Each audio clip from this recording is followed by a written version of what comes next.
Welcome to Tell This Story, the podcast where authentic voices meet transformative journeys. I'm your host, Doug White, a veteran, retired first responder, and author of Hiding in Plain Sight, the truth about trauma, service, and the way forward. This isn't just a podcast about where we've been, it's about where we're going. Here, we deep dive into the stories of veterans, first responders, their families, and thought leaders who have found the courage to speak up, embrace resilience, and lead with moral courage. Together, we'll explore what it means to thrive, overcome challenges, and rewrite the narrative of what life after service can be. At Tell This Story, we believe in the power of storytelling and inspired change. It's about finding your voice, using it to break the stigmas, and creating a ripple effect that reacts far beyond yourself. Before we dive in, a special thank you to our sponsor, Polestar Coffee. Veteran owned and operated by my friend Tyler Huckett, Polestar Coffee delivers craft roasted coffee straight to your door. Fuel your day and support a veteran-owned business by shopping at polestarcoffee.com. If this conversation resonates with you, please like, rate, and subscribe. Your support helps us reach more people who need to hear this important stories.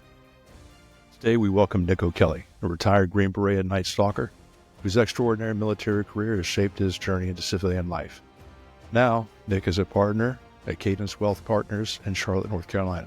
Nick helps others achieve financial security while balancing his life as a devoted husband to Allie and father to their 2 young children.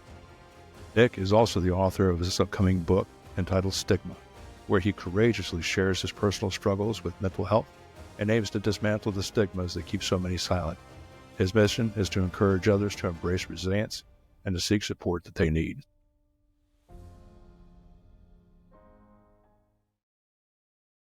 Nick O'Kelly, welcome to Tell This Story. How are we doing today, buddy?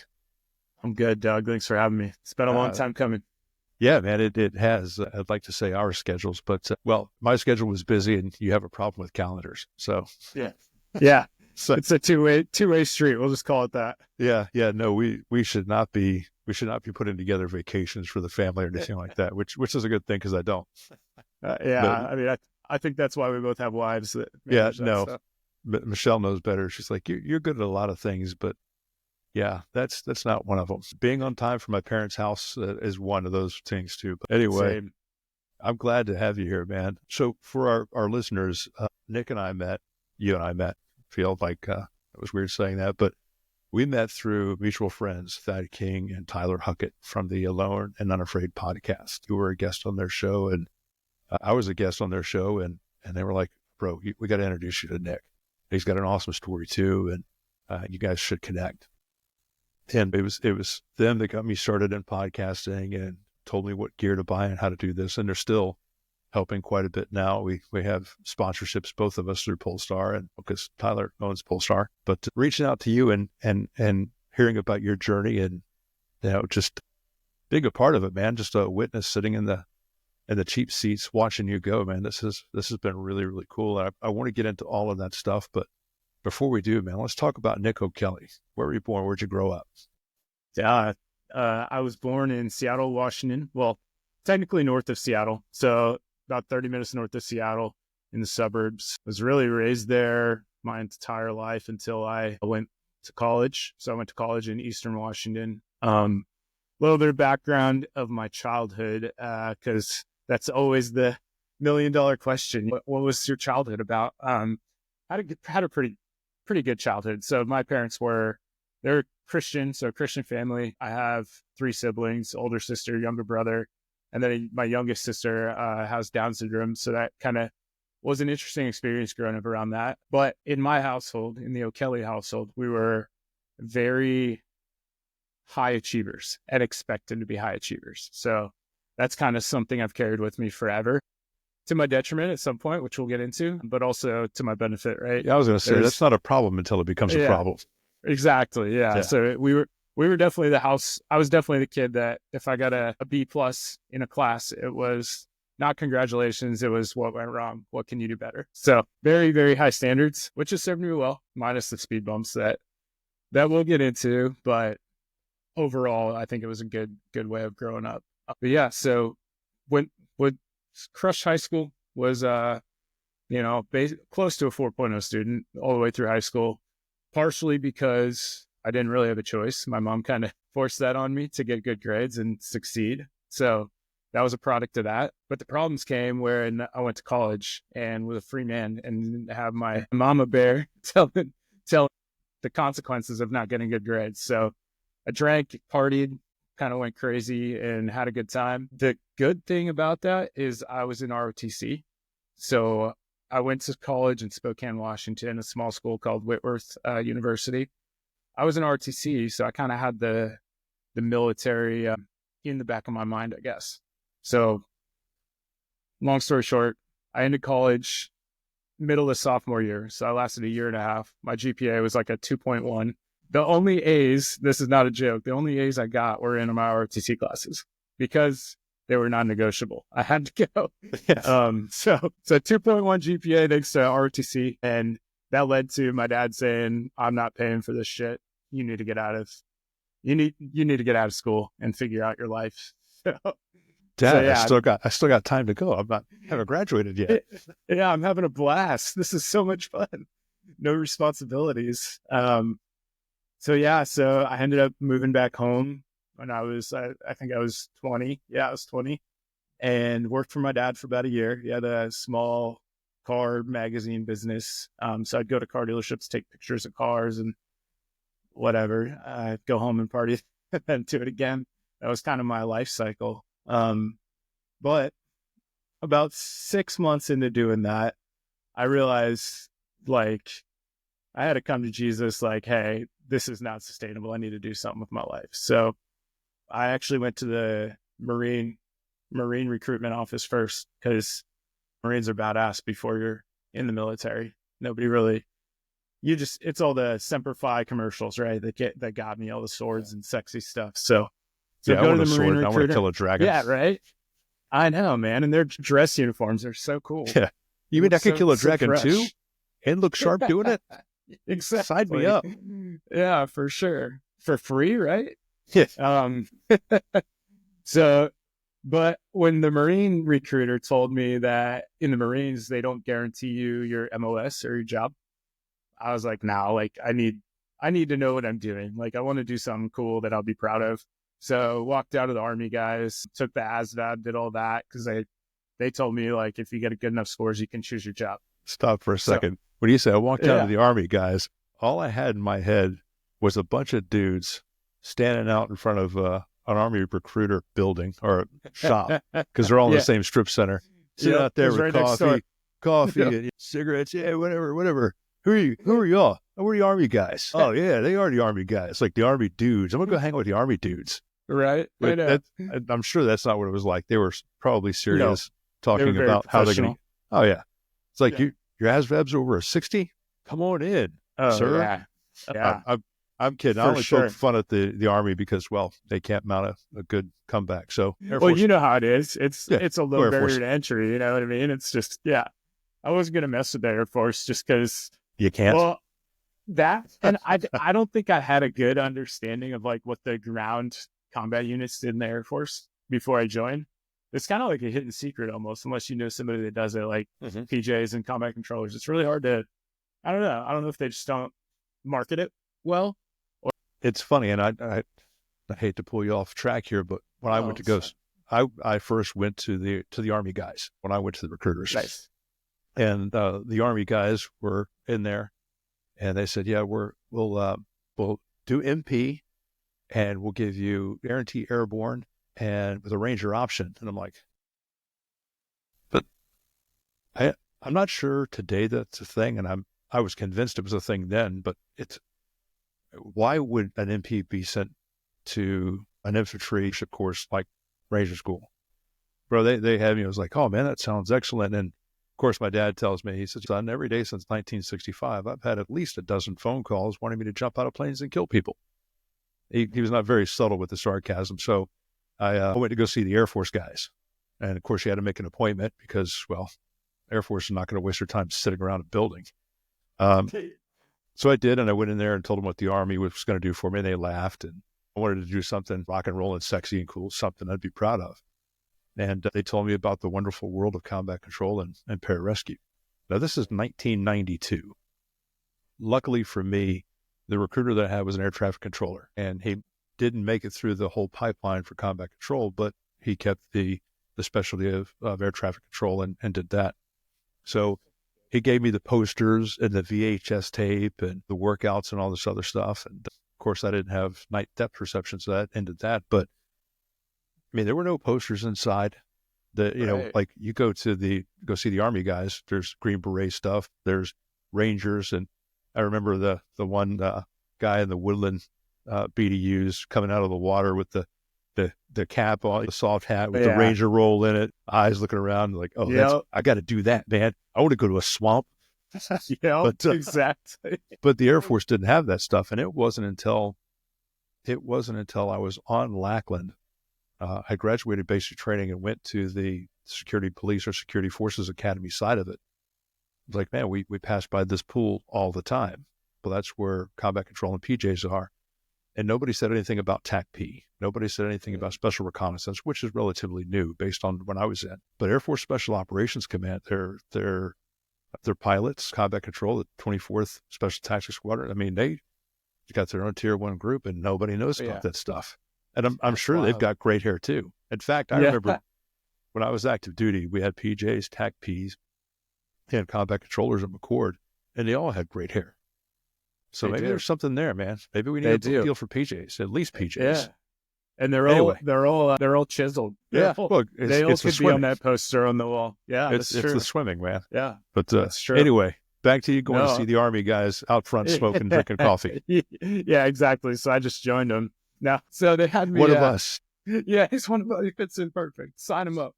So I go and I take the ASVAB for the Army. Now, my college journey, just to be clear, was not because I was dumb. It was because I didn't have discipline. So I got a 97 on the ASVAB. The Army dudes, Army guys were all stood at attention.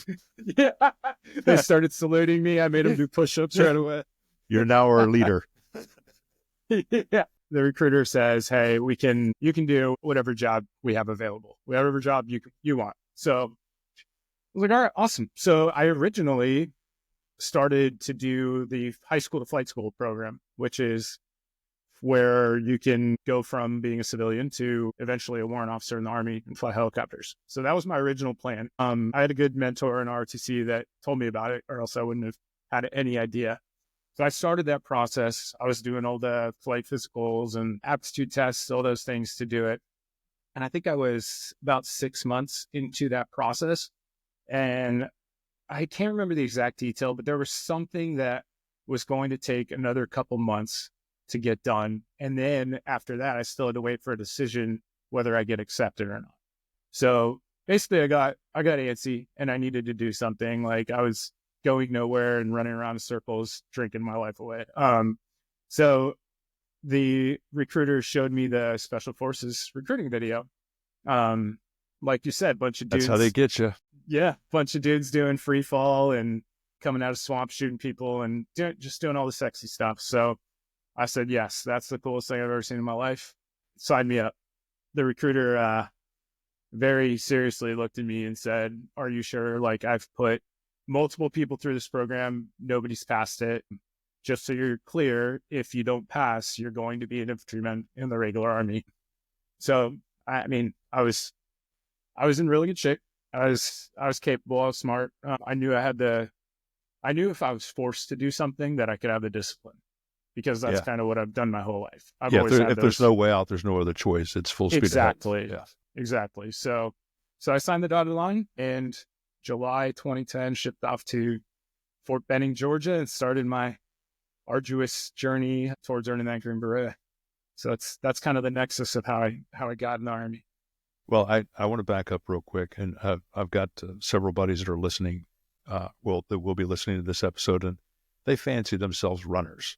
So I don't want to make a big deal out of this, but your 2 mile time back in those days when you said you were in relatively good shape, what was your 2 mile? What were you putting down? All right, humble brag. My best. Don't humble brag. I'm setting this up. Get it. My best 2 mile was 11:06. So. And I was the second fastest guy in my basic training. So out of whatever that is, 90 dudes. So there was one dude running like 1040s, 1050s, but he was a college track athlete. So, but yeah, 1106. I think I averaged like 1140s probably throughout the Q course. No big deal. Yeah. No, Well, no I big mean, deal. now I could probably run a 14-minute 2-mile maybe. So I was flying back then. Yeah. Youth.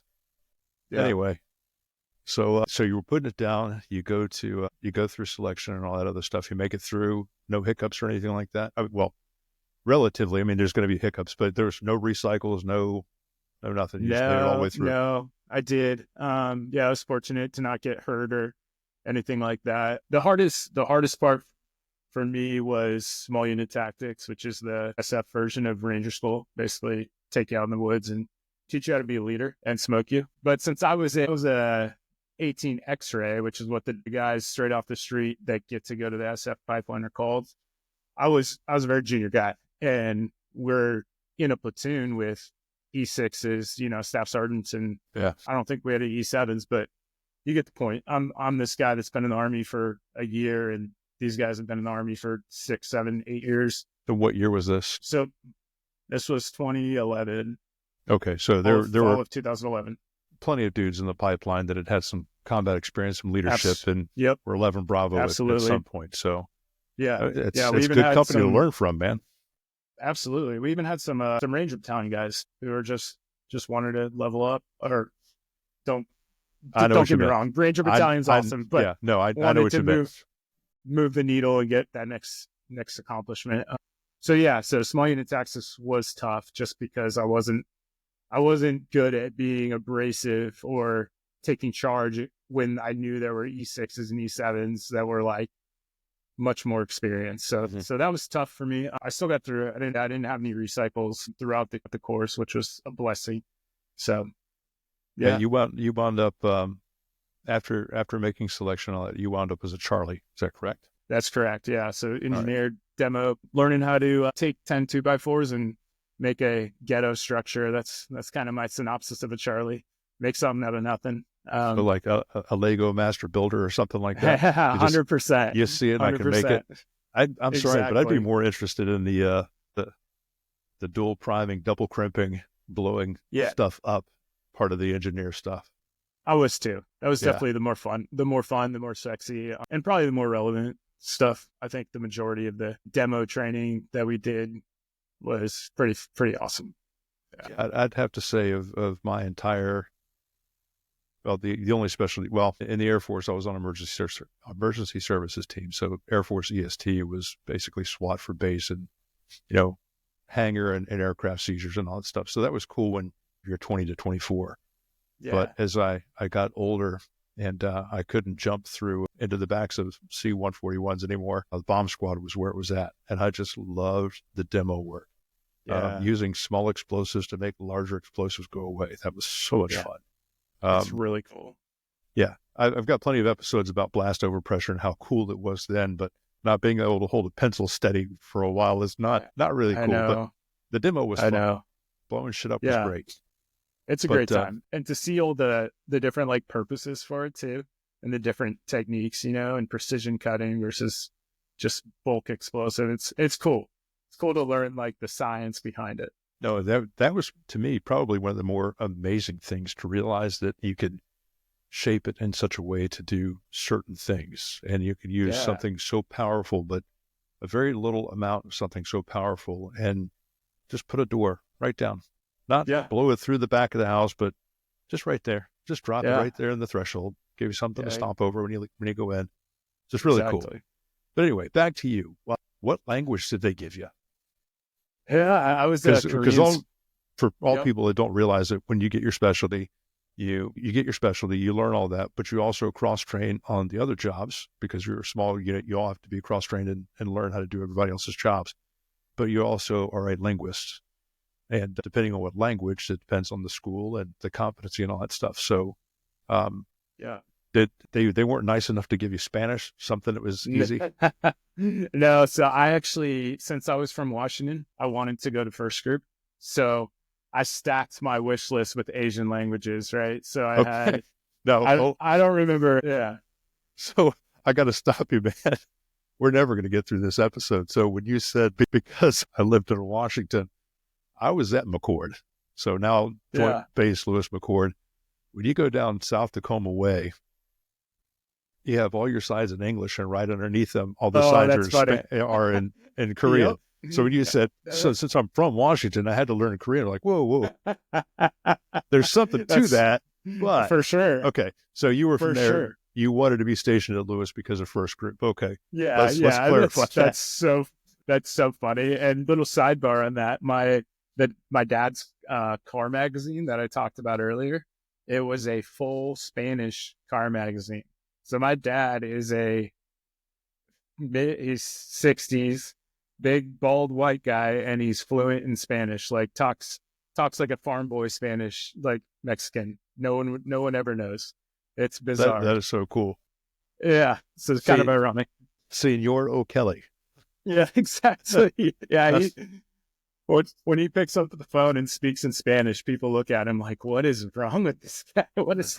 It's so awesome. funny. It doesn't seem natural. Yeah, that's awesome. But anyways, yeah. So first group Asia PACOM is the area of operations. So I stacked my wish list with Asian languages just to try to get first group. At this time, I wasn't married or anything. We'll get into that. But so I was single. So I was like, all right, let's go back close to home so I can still hang out with my friends and party when I can. That's literally my mentality back then. It was horrible, but that was literally it. So I ended up getting Korean. I will say during the 6-month language course. And when I was there, we actually started with language school.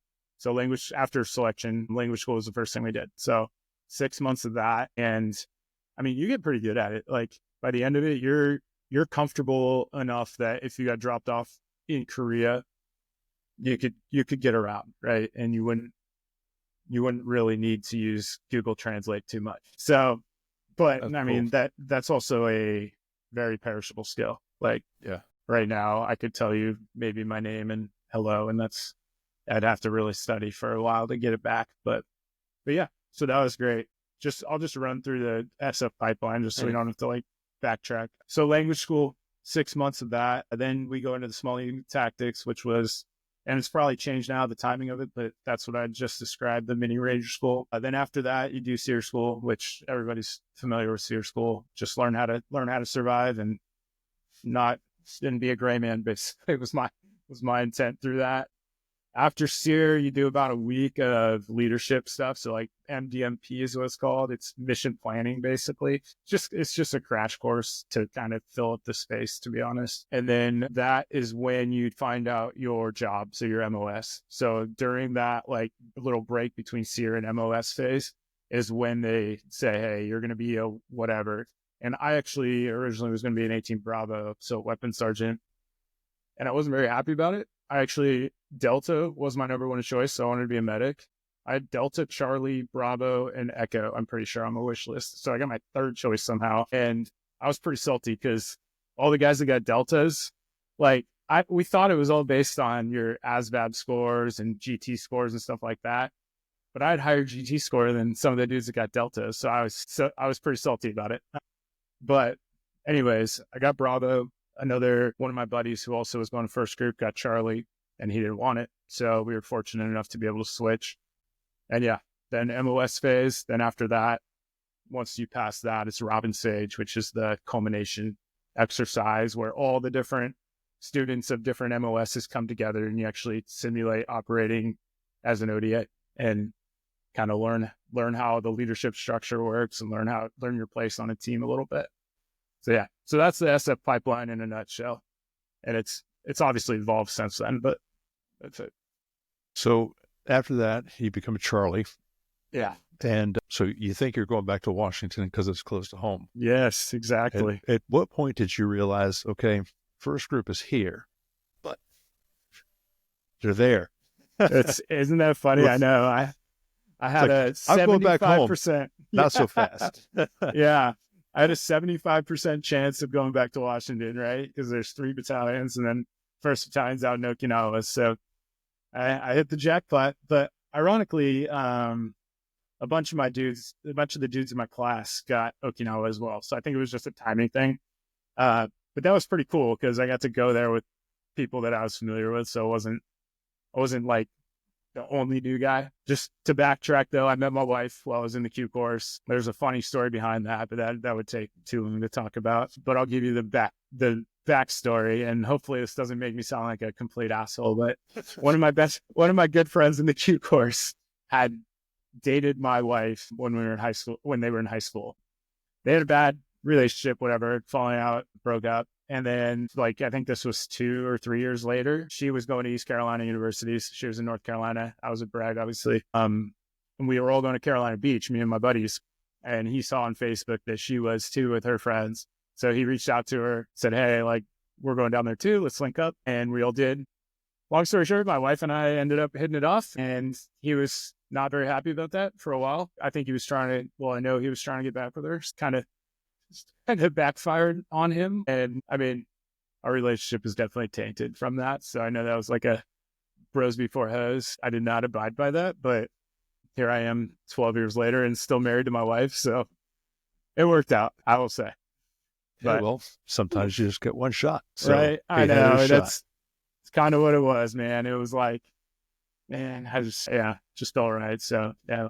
Obviously, and that whole bro code thing that works until you get out of high school. After that, it's kind of dead.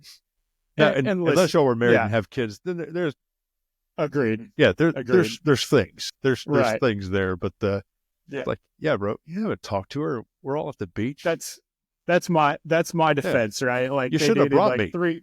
They dated 3 years ago. Like, you know what I mean? It was over for a long time. Yeah, so, no, if a car warranty elapses in the time that y'all were no longer dating, it's off. You're good. Thank you. That's good. It's new paint, new car. That. Yeah, you're good. No, you're fine, bro. Yeah. You're fine. There's no foul there. Thanks. So thanks. Yeah.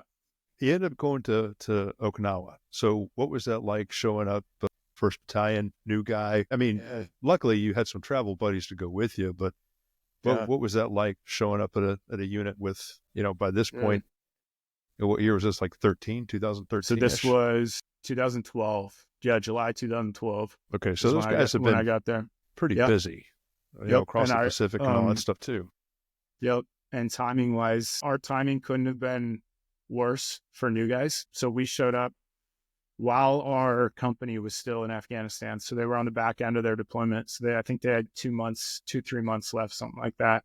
So we were rear D. There was, I don't know, maybe 5 guys still there in the company just because they had some personal stuff going on or whatever. And then about a week after we showed up, we find out one of the 18 Bravos on one of the teams died in Afghanistan. So here we are, all these new guys. Like, first we missed the boat on Afghanistan. So we wanted to do that. When you're new to a unit, you want to get on the action and you want to get as much experience as you can early so that you feel like you're contributing. So not only did we miss out on that Afghanistan trip, the company was just torn when they got back and everybody was disgruntled, salty, definitely weren't welcoming of us new guys. Like, because, I mean, they had just spent 6 months together in Afghanistan, seen a lot of shit, got really close, and then they come back to these unexperienced new guys. So we were kind of ostracized. And I mean, I wouldn't say they were like, I don't know. There was no animosity, but there was definitely this separation and definitely like hey, you guys stay in your corner. Don't talk to us. Like, just do your job and shut up, basically, which is expected as a new guy anyways, but we definitely felt it. So we felt that, it took, I don't know how long, a couple trips with the guys to actually integrate and kind of feel like you're a part of the team. So yeah, it was an interesting dynamic when we first showed up. It definitely wasn't glorious and, butterflies and roses. So with them, you said a couple of trips, now a couple of training trips. Did you have a deployment in there? Yeah, so I did, I don't remember the timeline, but a couple of JSETs. So we were Okinawa out in first group. It's primarily JSETs. So they're not doing a lot of combat operations since they're forward deployed. They're doing a lot of training other nations. Mm-hmm. Internal defense, stuff like that. Yep, exactly. So we were doing a trip to the Philippines, trip to Nepal, worked with the Nepalese army. And that was pretty cool. We got to do Everest Base Camp while we were there. So that was a high altitude training, paid for by Uncle Sam. So So yeah, those 2 trips were back-to-back trips. So we were gone, I think 4 or 5 months total on those 2. And after that trip of consistently hanging out with the guys, I felt like I was accepted. I felt like I actually had a voice now. And if something was jacked up, I could say something, that kind of thing. The big boy rules started to happen. Good. Yeah. So it took time, but we got there. We're all just people, right? Like once you spend enough time with somebody, you can tell if they're a good dude or not. So I think that's really what it was. They needed the validation that these new guys are going to not be shitbags. Yeah, I think, and I've spoken about this before, and I think that's one of the wonderful things about, well, I spent my time regular Air Force, 4 years of it, and then I went to an active reserve unit assigned to AFSOC, Air Force Special Operations Command. And it's different, even though it was Security Forces Squadron, it was within AFSOC, and it was a much different feel than Mobility Command. And then after a couple of months there, I was lucky enough to be selected for my spot here at the command at SOCOM. And getting there, I got there as an E4, because you had to be minimum E4 to be there. And when you're looking at a command where the average rank is E8 and the average officer rank is O5, you're a major combatant command that does a lot of important stuff. They don't have time to get you trained up. They expect that when you get there that you're already trained up. And I was first on the Joint Services Elite Guard, the Guard Force there for physical security, and then that turned into the Protective Services Detachment. And we were lucky enough to get some Tier 1 guys to come in there and get us trained up and mentor us and equip us, and we were attached to them. But the coolest thing about that, the big kid rules applied. Your rank was what you got paid on the 1st and 15th. Nobody cared. You understood what your role was, and you were dependent on to make sure that you executed your role.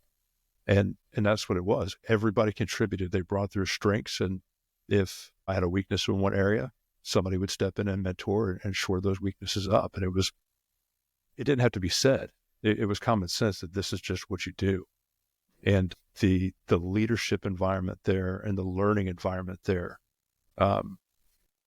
how to be a good troop, how to be a good leader, how to be a good NCO, be a good dad, all of these things. It was wonderful. So having that experience, anybody who hasn't had that experience, I'm grateful to have had that time just to learn from, you got there as you probably an E5 sergeant when you got out of the Q course and got through training, and you're sitting around these 6s, 7s and, team sergeants and warrants and all that stuff. And it's all big kid stuff. So it's cool to be in an environment where big brothers and big sisters pour into you just because they want you to be successful, because it's linked to their success.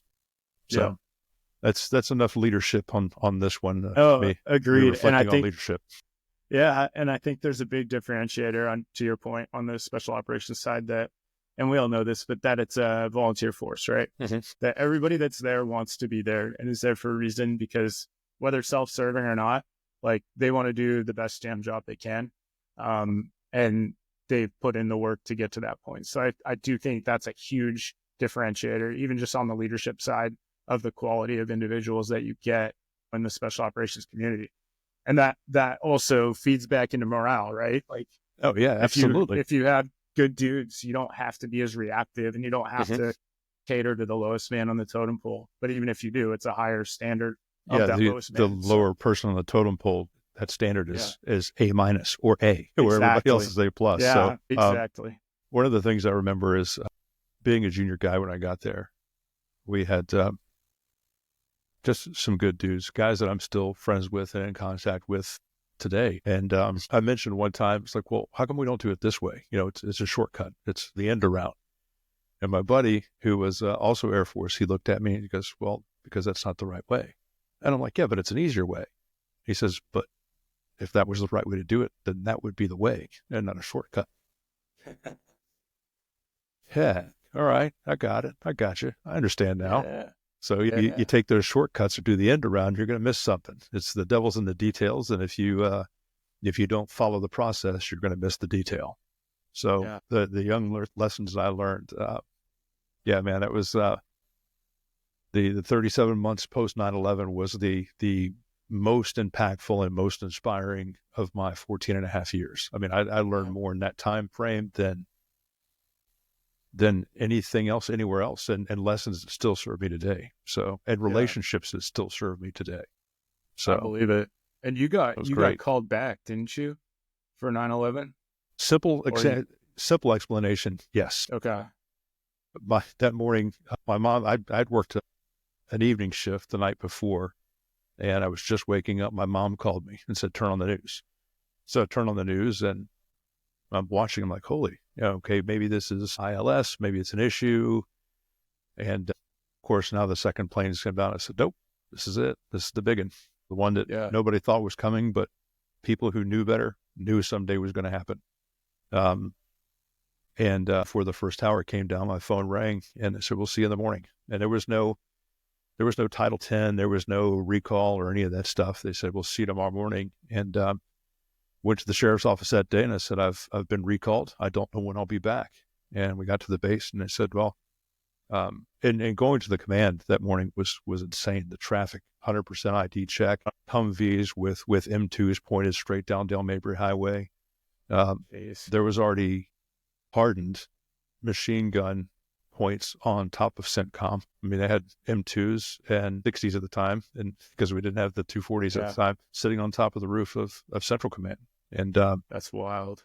Yeah, no, it was wild going there. But when we showed up, we're like, "Hey, man, we're going to sort this out, but here's the plan. Who's in?" And I said, "It's probably going to take a few months for the recalls to come, so I'll volunteer for 6 months, and we'll see what happens." And then by December 1st, they had us all for a year. And when it started coming up to the year, they're like, "Hey, who's in?" None of us thought this was going to be a 20-year thing. Right, of course, yeah. So I'm like, okay, I'm here until it's done. So I just continued and continued and continued. And finally, it just got to a point where it's like, guys, it's been 3 years, ankle's broken. If you read the book, you'll understand some other things were at play there. But I decided to pull out of the orders and go back to the sheriff's office and work on that, the second career, the primary career. Yeah. And anyway, get the book, but that explains more of it. But yeah, they called me, and it's good that they did. I wouldn't have to wait on hold trying to get a hold of them. So yeah, man, that wasn't a question. It wasn't a question whether the call was coming or whether I just showed up the next day with my kit. That's what I was going to ask. Yeah. Because I mean, that's like a life-changing. Well, dude, you know me well enough. Right? You know me well enough to know the answer to that. True. No, that's true. Yeah. And the book's fantastic for anybody that hasn't read it. Shameless plug for you, Doug. Thank you. Well, awesome. Enough about me. We're going to talk about shameless plugs and something for you later. But not yet. Let's get back to so you go to the Philippines. You have some fun there. A lot of people don't know that the Pacific Rim is full of bad guy terrorists. And you got to go over there and play for a little bit. But what happened there? The Philippines and all that stuff. But I want to dive into how was it that Nick O'Kelly, from a suburb just outside of Seattle, that long tab wasn't good enough? What else did you? I don't know if it wasn't good enough, or I kind of like, it's hard to look back and reflect on this, but my son was born in 2014. So he was born in March 2014. I had a 6-month Philippines OEFP combat rotation just after that. So I left when he was, I think 3 weeks old, maybe a month, and was in the Philippines for 6 months. And during that time, there was a lot of kind of soul searching. I was super excited to be a new dad. And it was really something that I wanted to be good at. Like that was kind of a lesson that I learned was, hey, fatherhood, family, like without a present father, like you don't know how your kid's going to end up potentially, right? The statistics show that being present as a dad is a lot more impactful on kids. So I kind of went back to the drawing board, and the aviation bug that I had before I even enlisted kind of started reappearing. And ironically, a SF captain, so had just gotten to first group, who was a previous Black Hawk pilot. So he did the whole enlisted crew chief, went to flight school. I think he was a CW3, and then reverted, started over as a second lieutenant or whatever, and then still went to the Q course. So he kind of did the reverse path of me. Yeah. So this is like a 40-year-old captain. Yeah. Yeah. So Wow. he's in his 40s, I think, or late 30s or early 40s, but he was still a stud, right? Still in great shape. That's a full career. Yeah, absolutely. But it was cool because I got to pick his brain on the real side of aviation. So he helped me get my packet together to go to flight school. So the real reason I dropped my flight packet was family related and also selfishly financially related, because looking at the warrant officer pay scale, obviously you make more as a CW4 or 5 at the end of your career than you would as a sergeant major. So that was kind of the end state that I was looking at.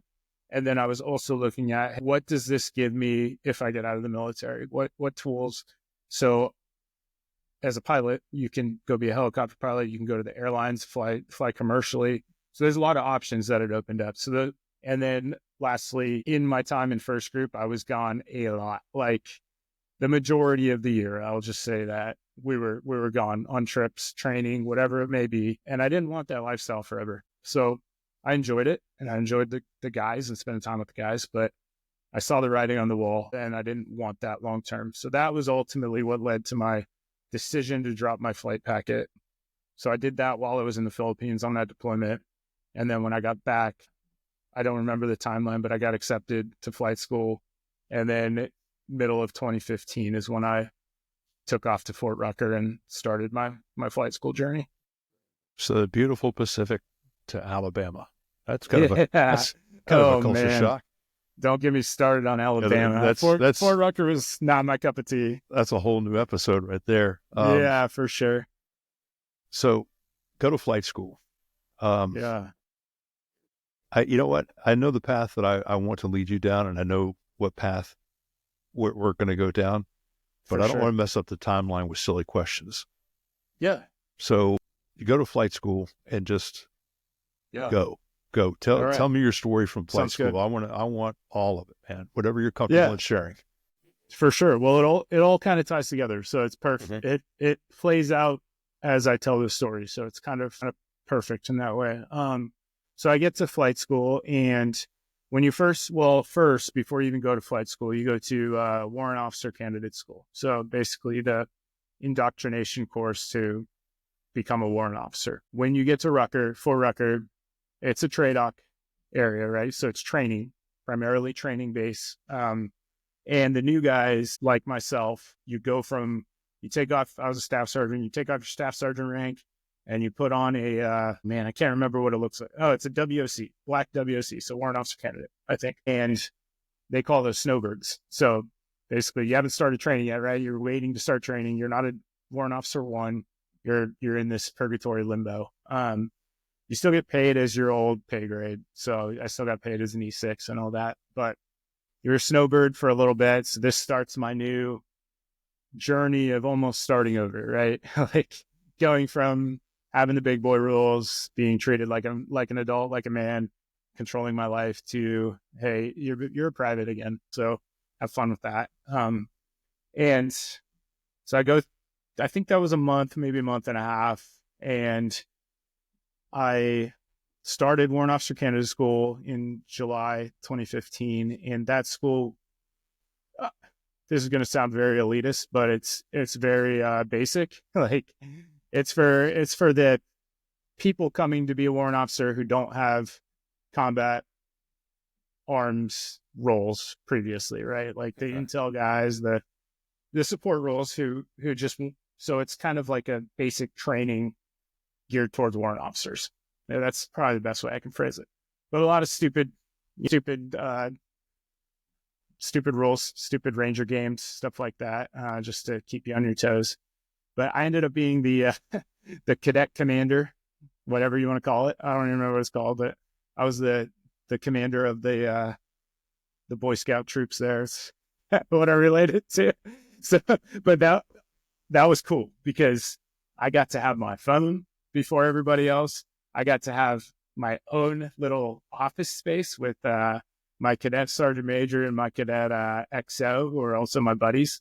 So we had our own little room where we had a coffee maker, we had a little TV so we could watch movies, and we had our phones. See, there's some Air Force in you.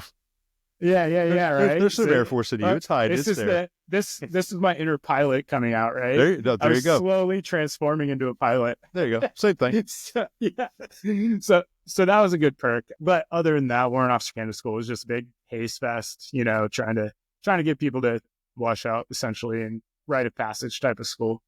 So I get through that. And then that's when you go into flight school, and the first part of flight school is all academics, and you're basically learning the basics of airspace and weather and all those things, aerodynamics. That's even before you even touch the helicopter.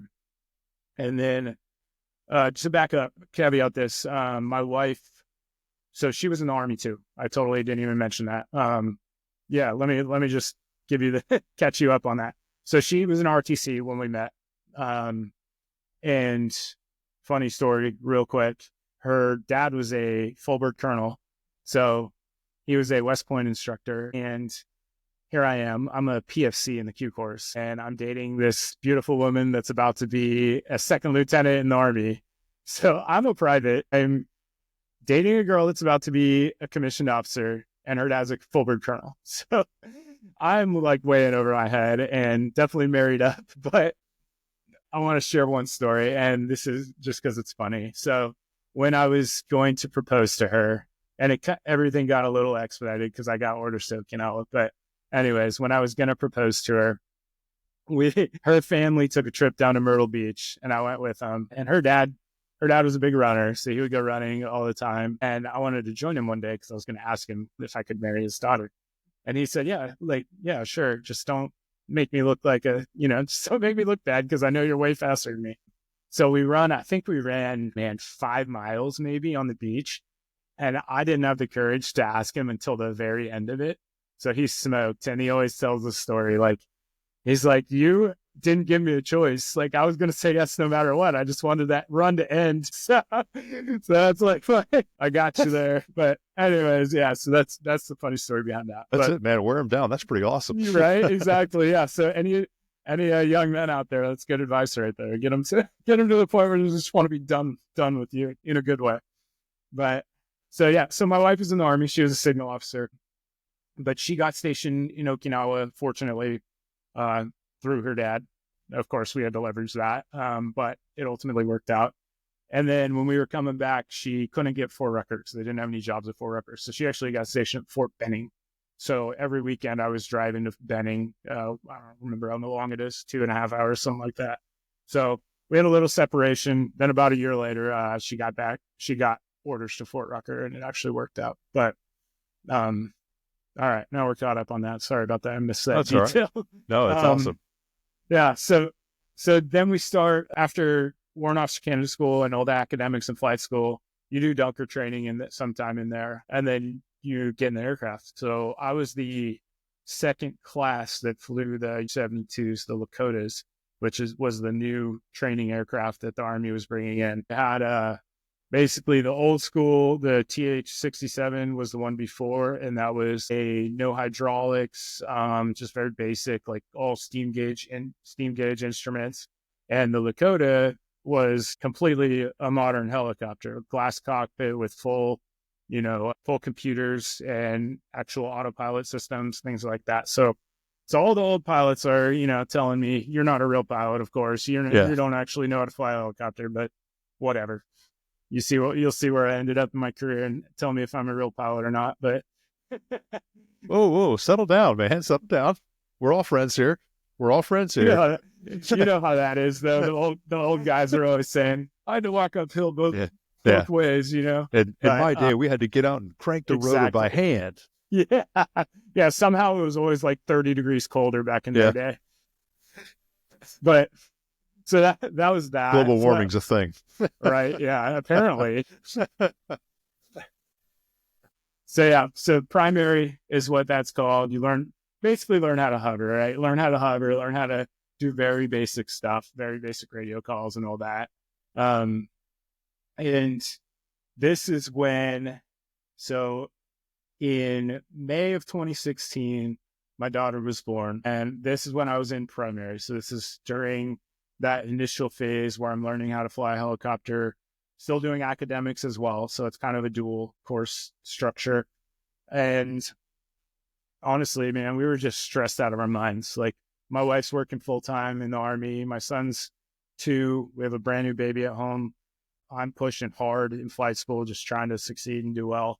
And then, so we're running 1,000,000 miles an hour without slowing down and without doing anything to really take care of ourselves or even realize what we're doing. Right.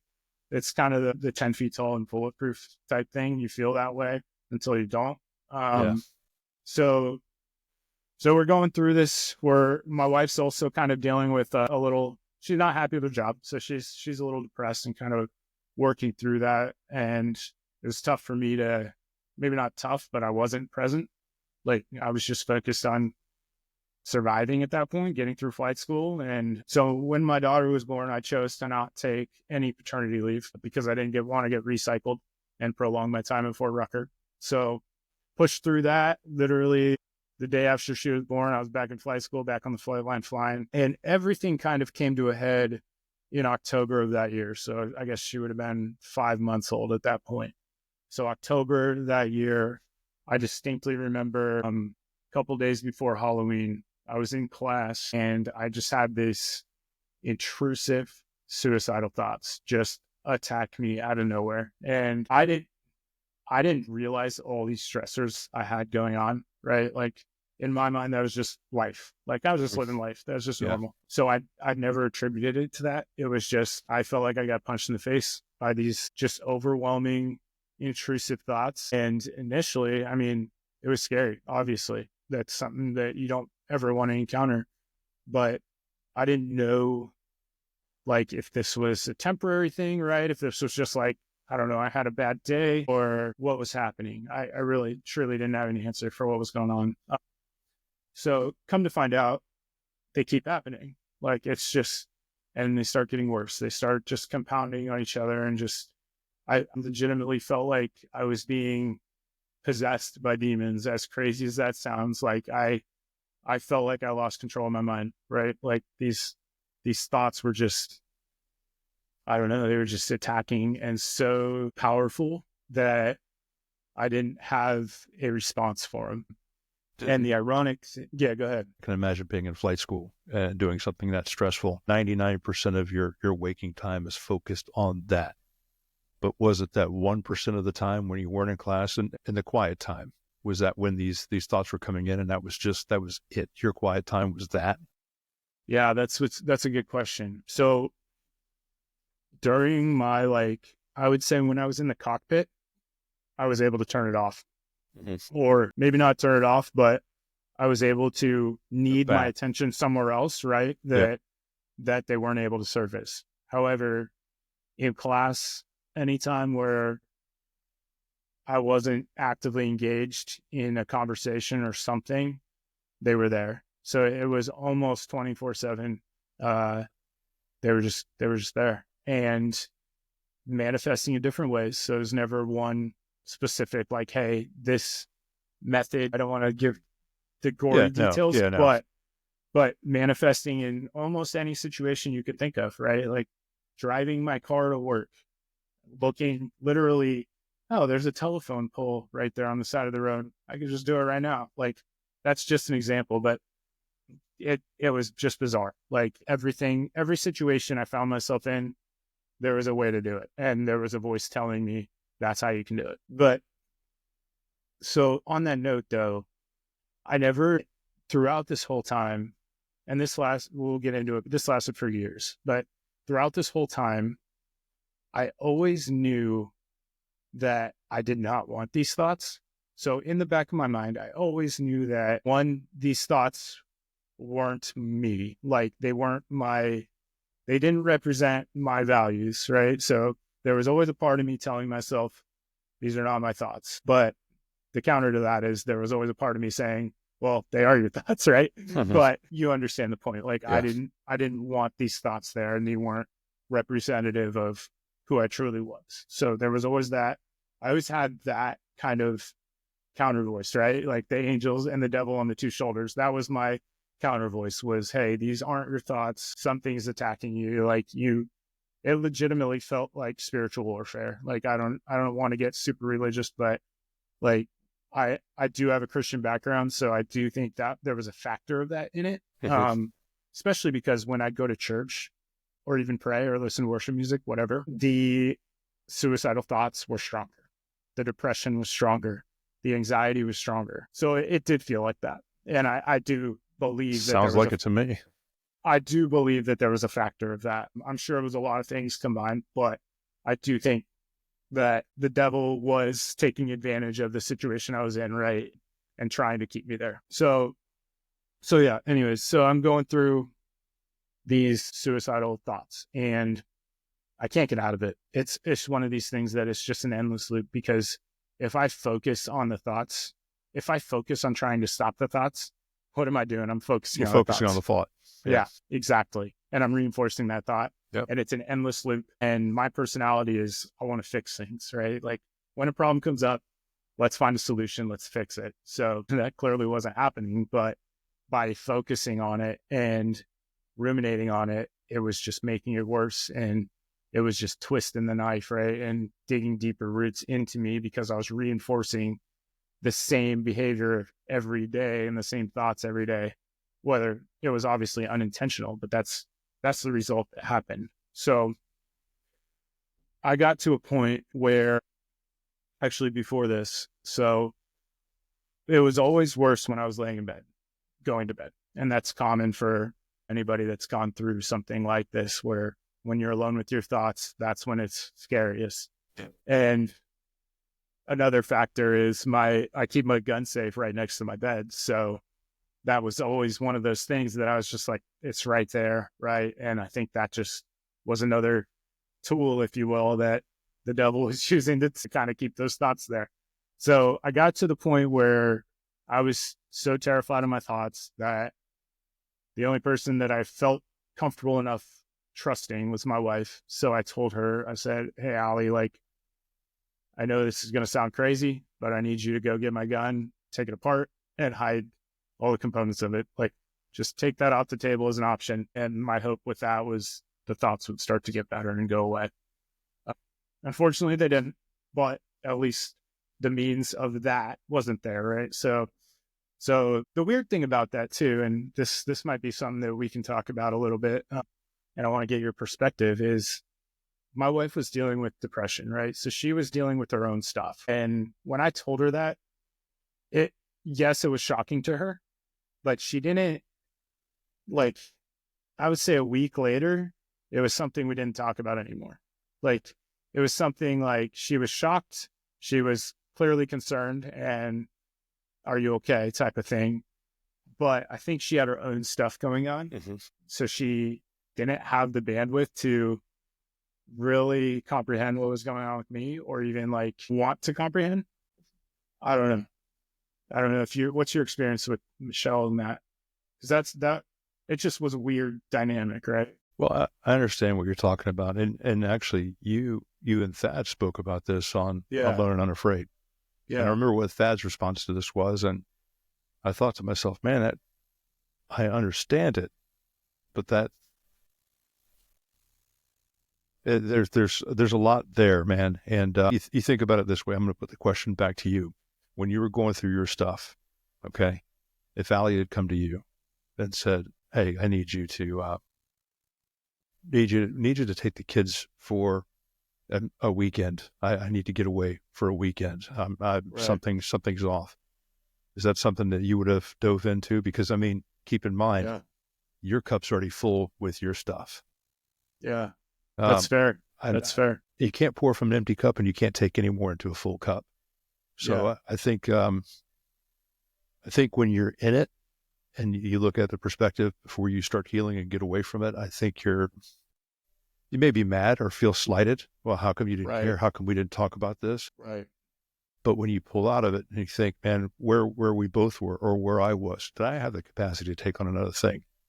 And keep in mind, when you're in it, you're sitting in your own stuff, man. You're not looking at anything around you. And because of your absence emotionally or in school and doing all of those things, how much of the family and the running of the business of a family and the kids and all that stuff, there's 100%. Yeah. You're not always going to be 50-50. You're going to be 90-10, Yep. 50-50 is best case scenario. But was she pulling 90%? Because you're 90% school and focusing on staying in the air. Yep. Is she carrying that 90% plus with her own stuff, with babies, probably a little bit of postpartum depression, not liking my job? Fort Rucker is not exactly Okinawa. So yeah, I mean, that's a perspective. And from my point of view, looking back on it, after a lot of work, there's still a lot of work to be done, but I look back, and had I said something to Michelle, I think that she would have been receptive, because she had a picture of how bad I was, not a full picture. She knew up to, but not the gun in hand moment and the ideations and all that stuff. And she didn't know that after I retired, I got even darker. We've talked about all that stuff now, but when she was pulling 90% of the family weight while I was chasing rented admiration and glory from things that don't even matter, I think it would be unfair of me to expect her to have the capacity to be able to take on my shit, because she's already carrying my shit. Yeah. So that's such good perspective. And that's just, that's coming out of it, man. Because when you're in the picture, you can't see the picture. So I think with hindsight and owning and being able to sit with it for a while and peeling it apart, I think you can get that perspective and just have grace for each other. The important thing is you're both together now. You made it through that, and you know what all of that looks like. So if it creeps up again, you're not starting from zero. You're starting from a point of experience. Yeah, exactly. I don't know, man. That's beautiful. And it's always, I need to write that down. No, that's we're growing together today. That's great. That's great perspective, because it's true. Like, it's easy to look at, what's the Bible verse? Like, look at a speck in somebody's eye when you have a plank in your own. It's really easy to call judge not other before you people be judged. Exactly, and that's kind of the same premise. But it's Matthew, I think I'm gonna get roasted by all the Bible people. I want to say that's Matthew. That's probably the only one that I know. It's a good guess, at least. But one of those guys that hung out with Jesus. It's a Bible guy. Yeah, it's a Bible verse. Yeah, it's a Bible guy, like the Army guys. Exactly. Whatever. Yeah, I'm a savage. I'm sorry, listeners. I love it. I love it. I'm an unwashed heathen. That is one lesson that I've learned from all this, and you just touched on it, is grace, right? And we'll get to that at the end of this, throughout the story, because it's a common theme, and you've spoken about this too. Just grace is such a powerful word if you actually you start doing it, and not just have it as a conceptual thing. If you've received it and realized that this is even a hard topic too, but if you've received it and realized that it could have been a whole different way, and the only reason you are where you are now is something that you can't explain, and it was something divine, that's what that is, man. But 100%. 100%. So anyway, let's get back to you, because this story is incredible, man. I'd love this story. Thanks. Yeah. Allie takes apart your gun, you drive on, you keep doing your stuff, and this leads you to the only person that you can speak to outside of Allie. Yeah. And now let's be clear, because now this is 2016 when you're in flight school. So the stigma with mental fitness, mental health, brain health, whatever it is, I don't even think brain health was thought of then. If it was very, very small conversations. But this stigma behind then PTSD, this is a thing. If you're a pilot or a pilot trainee, you're never going to go in the air again. Right. So the choice is, do I really need help, or can I outlast this and can I get to where I need to be? Because when I become a pilot, it'll get better. And I know you specifically mentioned that, and it's the theme throughout my story. It'll get better when I make this benchmark. It'll get better when I get here. Yeah. But because of who we are, we continue to move that bench post, or that goalpost. We never get to the end, and till the wheels just fall off. So back to you and your story. You go to the only person you can speak to, because it's going to be confidential. Where did that lead you? So I went to, I was driving home one day from class, really struggling. I was at the point where I was scared to go home. Like I was legitimately scared. Not that I had never like attempted anything, but I was so scared of my thoughts that it was getting to the point where I didn't see a way out unless I took action. And that was a scary point for me, where I had that thought of this is my way out. That's when it got to the point where I was like, okay, like this is, yes, it's been rough, but this is like terrifying. So How were driving you, home, real quick, Nick, yeah, how were you sleeping during that time? not well. I think also we had a newborn, right? Yeah. So that Yeah. didn't help. And Perfect then storm. flight school, right? And then flight school schedule. There's mornings where you have to go to the flight line at 4 a.m. So very inconsistent. And then on the weekends, I was still staying up till 2 a.m. partying. So my sleep schedule was probably the worst you could possibly imagine. Maybe just so inconsistent, no prioritizing it. No, I knew what the right thing to do, but I wasn't interested in doing that, which is so weird that I'll talk about this in a bit, but all the things that I tried to do on my own to fix what was going on, you would have thought that would be like the top of the list, right? Fix your sleep. But I think it was, hey, I got a newborn, so there's nothing I could do about it. I think that was kind of my mentality, my excuse to not fix that. But anyways, yeah, that definitely was a factor that probably kept this going and made it a lot worse. So that day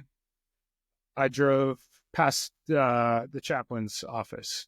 I drove past it, and as I drove past it, all I could think about was, I need to go talk to the chaplain. Like, I need to do it. I still have these voices in my head saying, don't do it. Like, you don't want to risk what could happen if you expose this, right? So all those thoughts are telling me. But then as I got closer to getting off post, my thoughts were just getting scarier and scarier. So I literally turned around, drove to the chaplain's office. I found a chaplain's assistant, told him I needed to talk to a chaplain, sent me in a little waiting area. And then I went to the chaplain and I poured my heart out to him. I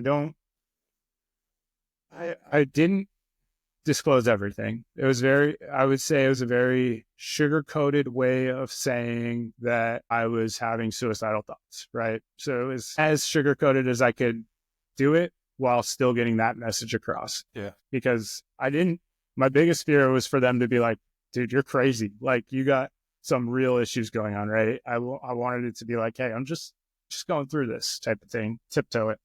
But regardless, his job as a chaplain, if he hears that, he has to take you to behavioral health. He's obligated to. So I didn't know that. I should have known that, but I didn't. So again, he drove me to behavioral health. So I got in his car. We drove over there and I got there, which is, for anybody that's been in the military, that's the last place you want to be, especially if you're in a training pipeline and your career's on the line, which it very much was on the line, because if I got grounded, who knows if they would just kick me out of flight school or if they were going to let me sit there for whatever, a year, who knows? Well, I figured it out. So I didn't know what was going to happen. But I go to the behavioral health, sit in the waiting room. They give me a little questionnaire. It was basically a suicide questionnaire, right? So how dire is your situation was the intent of the questionnaire, right? So some of the questions, for example, were, have you had thoughts about hurting yourself? So yes was my answer. Have you had thoughts about hurting others? No. Have you made plans to take action? No. And then I forget the other ones, but it's similar to those, right? And it was all just kind of gauging how dire, how serious, how urgent is this guy's or girl's situation. So filled it out, gave it back to the receptionist and waited for my turn. And then the specialist calls me back. She has the questionnaire on a clipboard and she goes through it line by line, just reads them. First, she asked me a little bit about my situation. I gave her the same sugar-coated version and she goes through the questionnaire.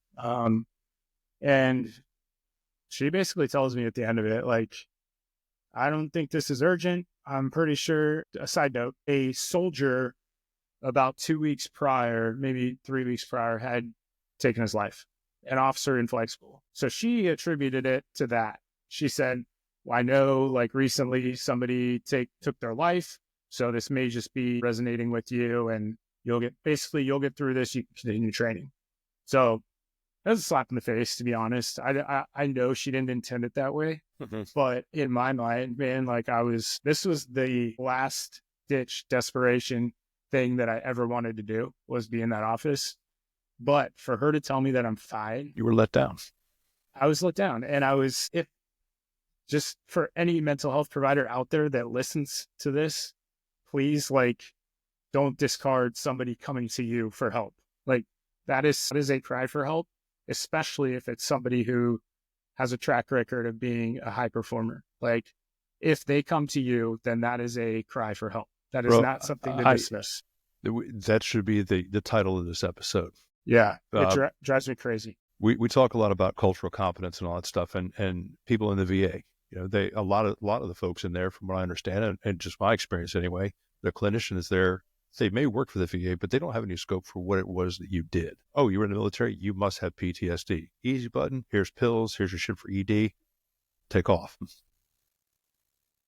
And then in the law enforcement, first responder worlds, you have people for employee assistance programs. You go to the EAP.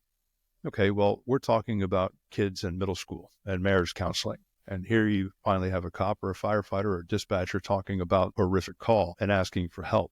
Well, about 20 minutes into the conversation, the clinician is crying hysterically and inconsolable because you just shared one call that you went to 4 days ago. Right. Not all of it. And then you automatically go into protector mode. And I'm sorry for making you feel this way. Let's talk about it. It's not that bad. Right. Then you walk away and don't go back. And the point you just made, that you may only get one shot at this. If you're a clinician or on the crisis line or whatever the case it is, or you're a buddy and the phone rings. Man, I'm sorry. This is going to make me emotional because it's true. We've all known somebody who died by suicide, and you wonder if you were close to that person, and not just heard about it, but if you're close to that person or knew this person, you wonder, is there a phone call I could have done? And again, that stuff is ridiculous. That's for us to work through on our own, but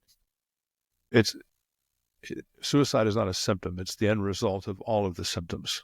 Yes, exactly. So if you have somebody who is gambling their future, cop, firefighter, dispatcher, somebody in the first responder of the military realm, unless you're completely safe, like I was after I retired, and I minimized for the last 3 years, even though I was vocal, minimized big time until I retired. But when we come to you, that is, you're very likely the last person we're going to come see.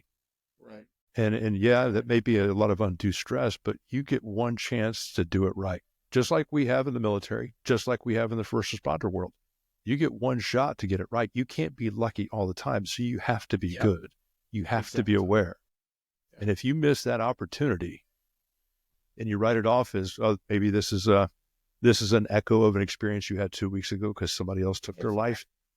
Right. For me, again, not a clinician, not qualified to give any advice in any way, shape, or form. But if I was a clinician and somebody came to me in flight school and said they've been having these thoughts that predated this other person taking their life, and you were in the same training pipeline, bro, this is a hard stop. I'm not leaving you alone until we get you better.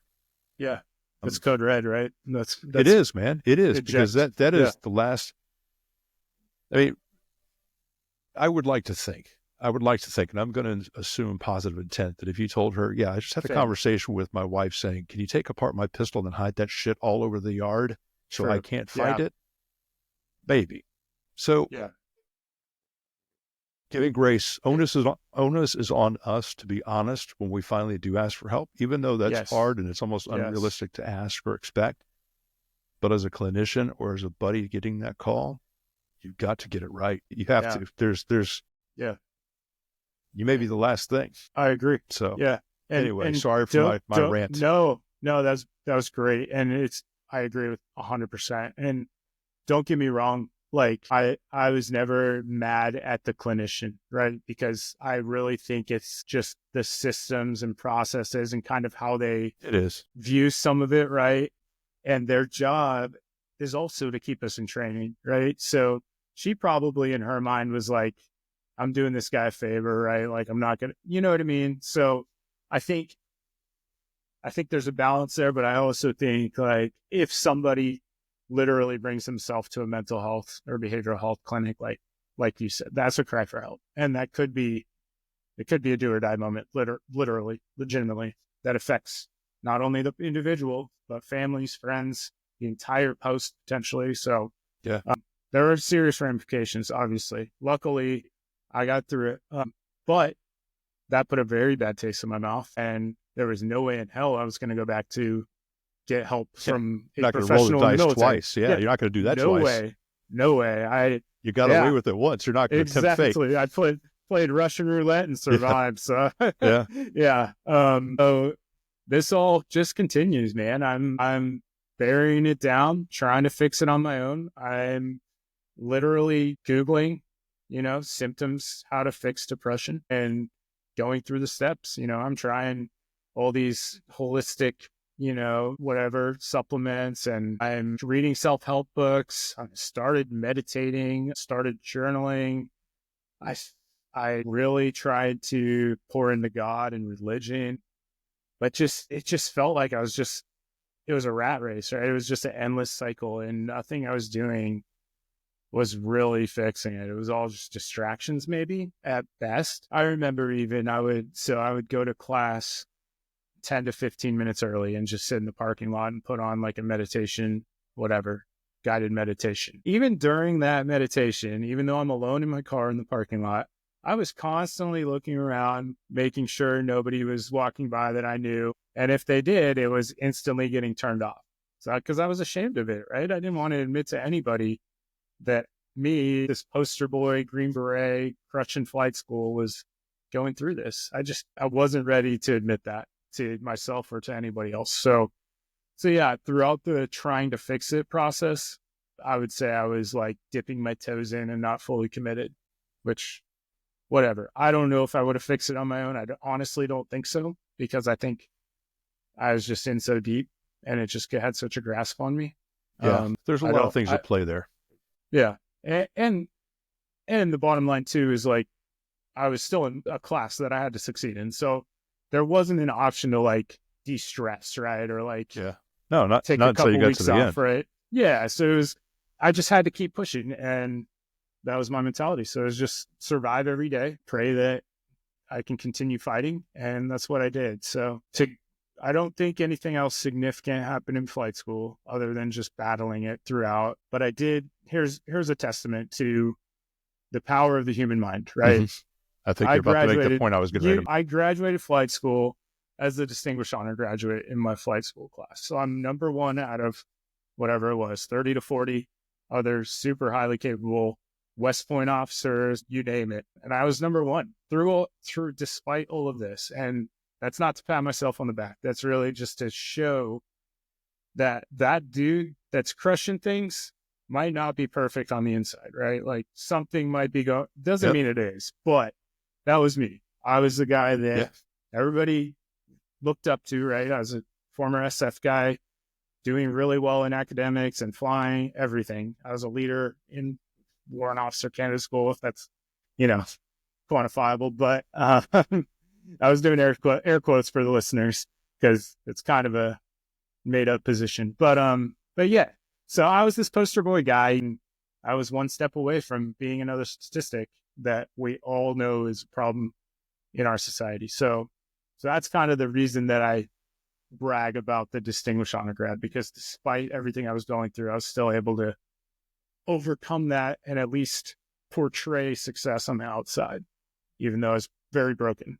Yeah, and high functioning is where it's at. I was very high functioning too. Yeah. I mean, you know my story, but I think that's a testament to all of this, that outward appearances, we look like we're winning at every single thing. Like, man, that person's got the perfect life. And then when something comes down like that, it's like, oh my God, I would have never seen that coming. Why? Right. You've got it all. Well, no, you're seeing my life from snapshots that you want to see. Right. You don't really know what's going on in somebody else's mind or in their life. I think it's amazing that, I I don't know, man. There's a point that I'm going to make later, and I'm glad you made the point that you graduated honor and ret, because despite everything else that was going on, you still persevered, because guess what? It's going to get better when you get to the next step. Exactly.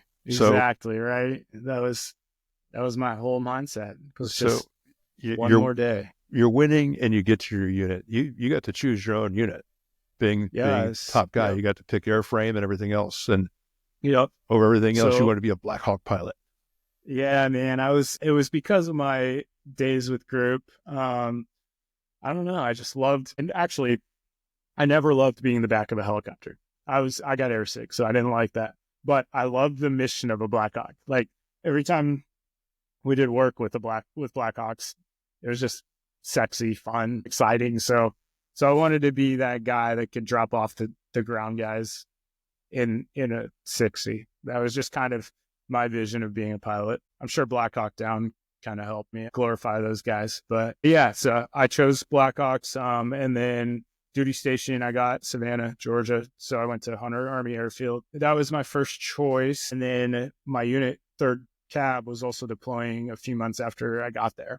So I knew, especially as an aviator, getting a deployment in early accelerates your career substantially, just because you're consistently in the aircraft flying when you're deployed, as opposed to when you're home, you're flying maybe twice a week. So that was the big, I guess, driver that got us to Savannah.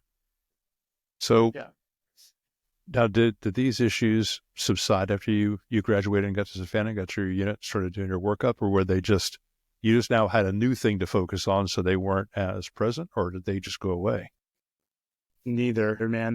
They continued. They didn't get better at all until, well, I'll get there. So they did not get better is the short answer to that. They continued, same thing. I was just continuing to try to fix them on my own, bury them down, and just work with what I had, right? I still had to, and here I am again, putting myself in another stressful situation as a new guy in a unit.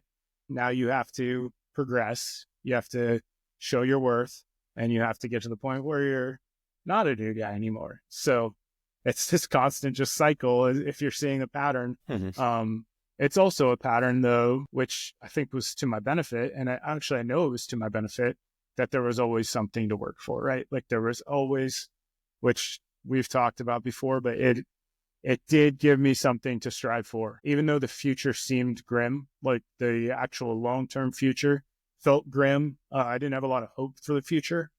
At least there was those short-term targets that I had to look at, and I had the kind of the, I guess, bullseye on the wall where I knew I needed to go. So that kept me going. But moving to Afghanistan, so Afghanistan was rough not because I was in combat.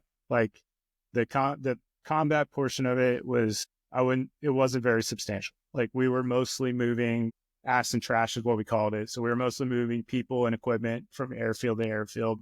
We did a couple cool assault style missions, but even those weren't like the one, I'll just put it that way. They were very basic, and they weren't with the cool guys. But Afghanistan, all right. So I'm going to drop a bomb that I haven't told anybody before.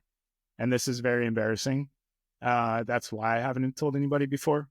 But this is how bad my suicidal thoughts were in Afghanistan. You carry a sidearm, right, as a pilot. So I had my, M9. I think we had Berettas still. It might have been the new one. But anyways, had my sidearm. No, we did have the new ones. I don't even remember what they're called. But it was the SIG new pistol that the Army uses. So I had my sidearm. The first couple weeks carrying around, still having suicidal thoughts, put it under my bed at night, under my mattress, so that I could just grab it if something happened. But these thoughts were getting so scary, and I had a pistol on my hip at all times. So it got to the point where it was, something's going to happen. Like, I don't know if something's going to happen, but I'm scared something is going to happen if I continue carrying a loaded pistol around.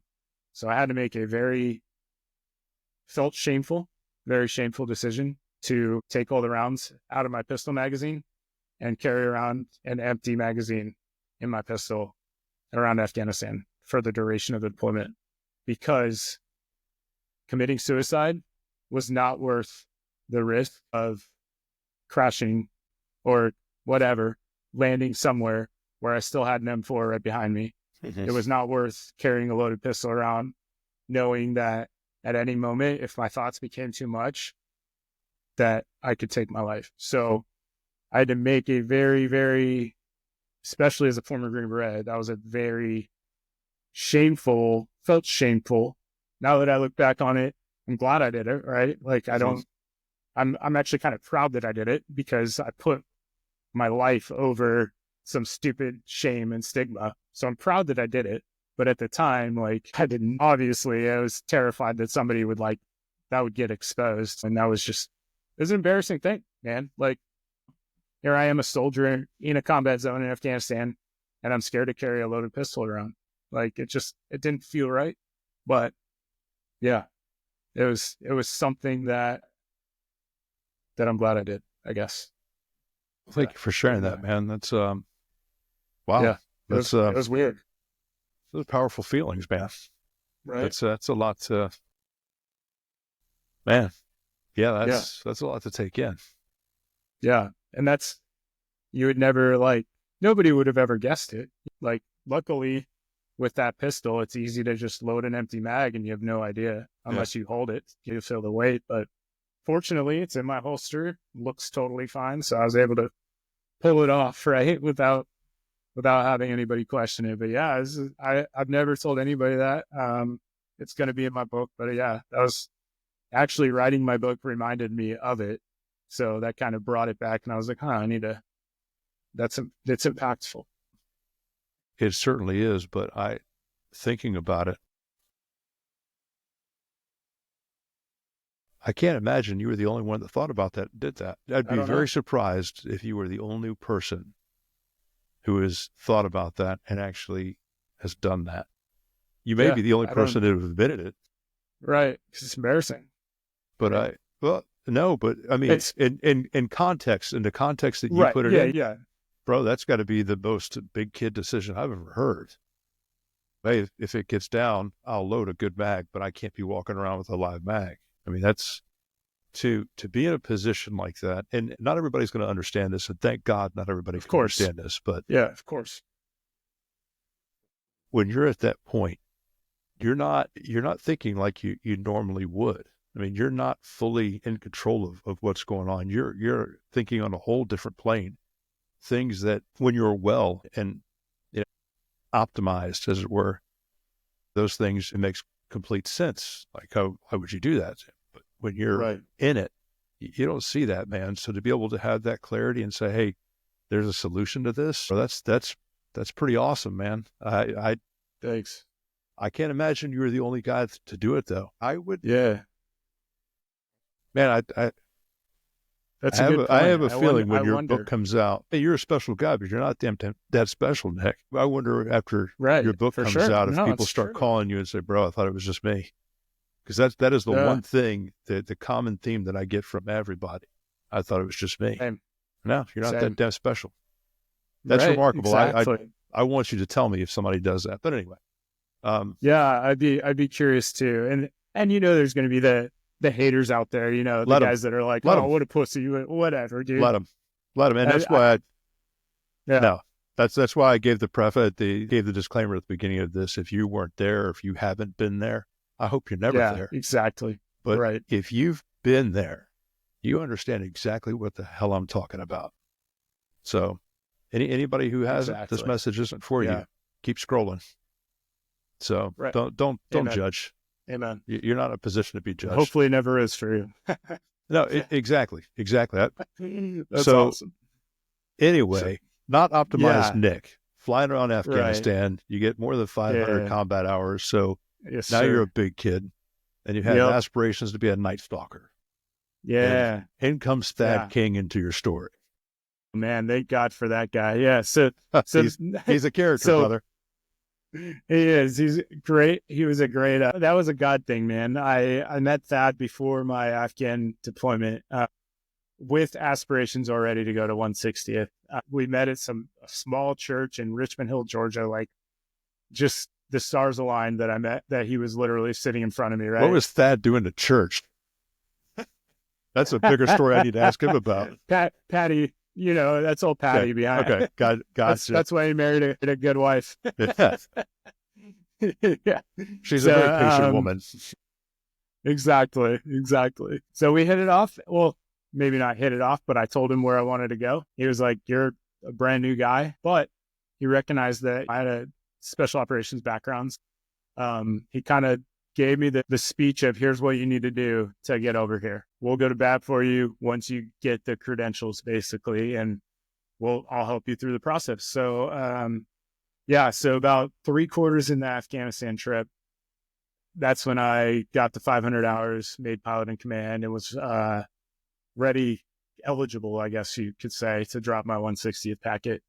So they got it all together, submitted it before I even got back from Afghanistan, and I got back in June 2019. Yep, 2018. Yeah, June 2018, I got back from Afghanistan, and then got invited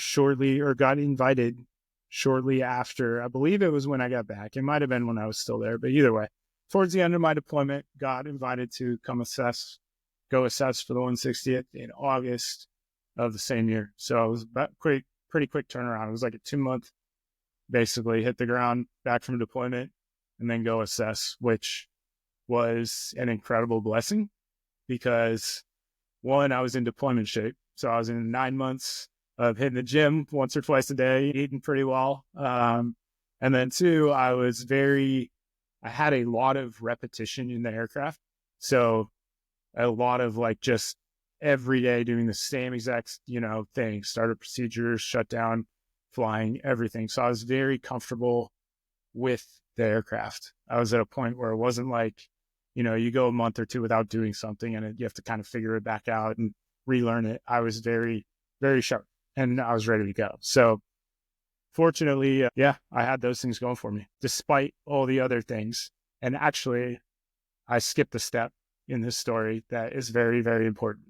So during that Afghanistan trip, one night mission, we were cresting a mountain pass in Afghanistan and had to make a pretty rapid descent to land at one of the bases out there. And when we're doing this, we do the Valsalva maneuver, which if anybody's flown on a commercial airplane, they're familiar. Plug your nose, blow your brains out, and hope your ears unclog, right? That's not actually how you do it, but that's what it feels like. So I just do this Valsalva once we get down to altitude, and I definitely did it wrong or too hard or something, and I got head over heels vertigo sensation. Luckily, I wasn't on the flight controls, but I felt like my head spun around 2 times, and I was under night vision goggles, so that obviously adds to the disorientation of that feeling. But it subsided, so it happened quickly, and then about probably 20 seconds later, I felt fine. So I didn't speak up about it, and I just was like, all right, I'm good, right? Then later that night, we landed back at our base, went to midnight show, and I fell over on the walk to midnight show. Like, just got this almost the same feeling, like this, just head over heels, couldn't control my legs, just went wobbly and just boom, fell over. Played it off because I was, whatever, it was gravel. I just said I tripped.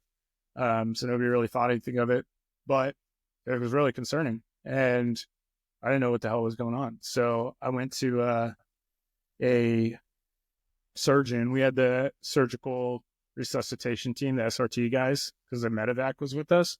So they're basically like a National Guard unit built for when medevac brings somebody back injured, right? Like rapid trauma response. They checked out my ears.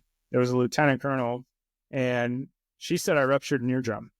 And so I was like, all right, that explains it. I blew too hard when I Valsalva and ruptured my eardrum. That explains my vertigo, explains my off balance. So her instructions were report to the flight doc the next day when he's on shift. So I do that, go to talk to the flight doc the next day, and he looks at my ears and he says, your ears are fine. You have no ruptured eardrum. I'm like, what? That doesn't make any sense. This lieutenant colonel told me last night I ruptured my eardrum. This makes no sense. He looked again, verified. He's like, everything looks fine. We did some like balance tests, and I mean, everything was okay apparently. So So I'm like, all right, whatever, continue, whatever, march on, right, drive on.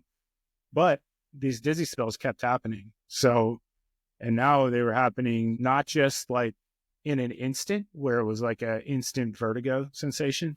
They were happening almost like a subtle feeling of off balance throughout the day sometimes. So imagine walking down this road and the road is just tilted to the left like it would be on a corner of a NASCAR track. That's what the world felt like. Not all the time, but I would say the majority of the time, probably 60, 70% of the time. Wow. It was just bizarre. It was inexplainable. I didn't know why. Luckily, it didn't happen in the aircraft. I don't know if it was adrenaline or if it was just because I was simply sitting down. So my mind didn't correlate. I don't know.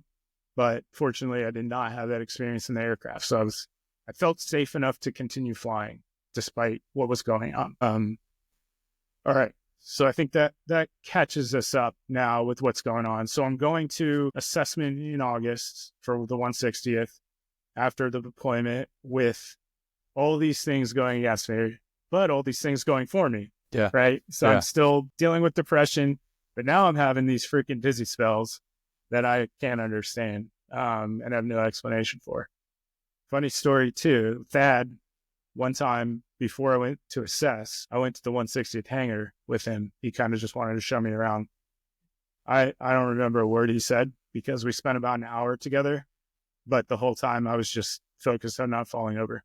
I was looking at him, trying to pretend like I was being attentive, but the whole time I just felt like I was just going to eat it at any moment. And it's just such a weird thing, right? Like I was a shell of basically who I should have been. But yeah, that's just a bad story. I wanted to throw in there. But yeah. So, all right. So now assessment.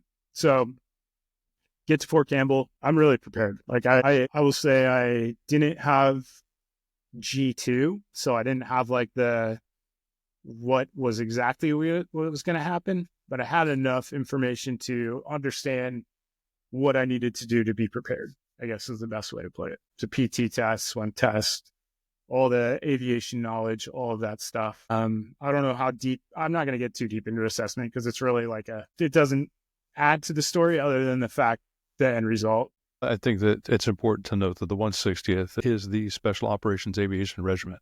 They are the Night Stalkers. They are the best of the best, the pointy end of the spear. They take the cool guys to the X. They get shot at, all of that shit. If you need any reference more than that, watch Black Hawk Down. Not really. Yeah. It's indicative of the things that they did and the skill of those pilots. They are the best of the best of the best. Everybody is top notch. The planning is everything is done to the finest detail for a reason. So if you're there, it's not by accident. I think that's just the point to make for assessment. Yeah. Thanks. Yeah. Yeah. And that really is true. Like they, even in the submitting a packet to go assess the process, they do an outstanding job of screening candidates, right? And I mean, really, the people that get to assessment are likely, maybe not likely, but they have a lot better chance of succeeding just by getting invited to assessment because they've already kind of filtered the fat, if you will, or cut the fat. So assessment week, I guess the synopsis of it is you do PT test, you do a swim test, which I failed the swim test. I'm not a good swimmer. I'm a land animal. So, but I didn't quit. Like I was that guy that, I got almost, I'll just tell you, there's an underwater portion. You have to go to the end of the pool underwater in all your flight gear and stuff. So I did it the first time, touched the end of the pool, but they're supposed to tap you on the helmet when you're done. And they didn't. So I touched the end of the pool and came up and got a no-go. And it was one of those like, yes, sir, can I go again? Like have to act all motivated and stuff. Yeah. And he let me go again. I go again. I literally made it maybe 2/3 of the way down the pool because I was already winded from the first time. Got out. Same thing. He's like, you're done. I was like, I'd like to go again, and he's like, no, like you're done. Get out of the pool. You're a no-go at this station. I'm like, shit. Like at that point, I thought I was done for the week. Like I thought my assessment was over. But I was able to keep going. They never like separated the people that failed or passed the swim test, and that hopefully that's not too much to disclose, but I think it was more they were looking at my attitude, right? Yeah. If you'd come up and said this is bullshit, you'd have been done. Yeah, exactly. Yeah. If I was like angry or exactly. So the rest of the week is really designed to see how you act under pressure on your own and in a situation that is very, very hard to achieve. Like not unachievable, but the standard is very, very hard to achieve. So how do you react when you're faced with something like that with limited time, limited sleep, limited resources? And if you fail, how do you react to failure? Right. So that's really the intent of assessment, is to just test you, test not only your mental capabilities, your flying capabilities, but to test your character, your true character. Yeah, they've identified the attributes of what it takes to be there. They're just seeing if you have those attributes. Yep. So, and if you emulate them, like it's easy to show them on paper, right? Yeah, they can smell their own. They know. Exactly. They know when they see it. Yeah. Yep. Yeah. So you make it to assessment and you go back to Hunter. You go back to Savannah. Yep. And you start up the train up for the 1/6th, and your goal is to be PC, pilot in command. Yeah. So I made pilot in command in Afghanistan. Okay. So pilot in the regular Army, though. But with the 160th, you've got to redo it. Right. Yep. So how it works in the 160th, once you get, so I got assessed successfully. Mind you, these dizzy spells are going on during assessment. So this is like, I'm like briefing a room full of all these grizzled stunt combat aviators. And I'm just like, please don't fall over and please don't let them notice that I'm shaking miserably right now. So just got through it. And then got back to my unit in Savannah, Hunter, and it was very, it was awesome because I was leaving for 160th training, Cert Green Platoon in January. So I had maybe 3 months with my unit. And it was nice. They kind of left me alone because they knew like I was on my way out to bigger and better things. So that was refreshing to kind of get that time back. But yeah, so then we go to Fort Campbell and we're stationed there now for Green Platoon for training. Green Platoon is a couple weeks long, and it's like basic skills type of thing, like teaching you basic warrior stuff, a little bit more on the special operations side. So it's a little better, a little more specialized stuff. Yeah, I moved into the Black Hawk course, and that's really just leveling up you from a regular Army helicopter pilot to a 160th pilot, giving you the baseline of how the 160th operates. It's almost like a license to train in the 160th, kind of, once you're done with it. Like you get exposed to everything, but you're still not nowhere near where you need to be a competent 160th pilot. Does that make sense? Yeah. So it's kind of like, it's like, all right, this dude's good enough to continue progressing in the unit type of thing. So then, and actually on the mental health side. So once I got into the Black Hawk course, these suicidal thoughts started subsiding.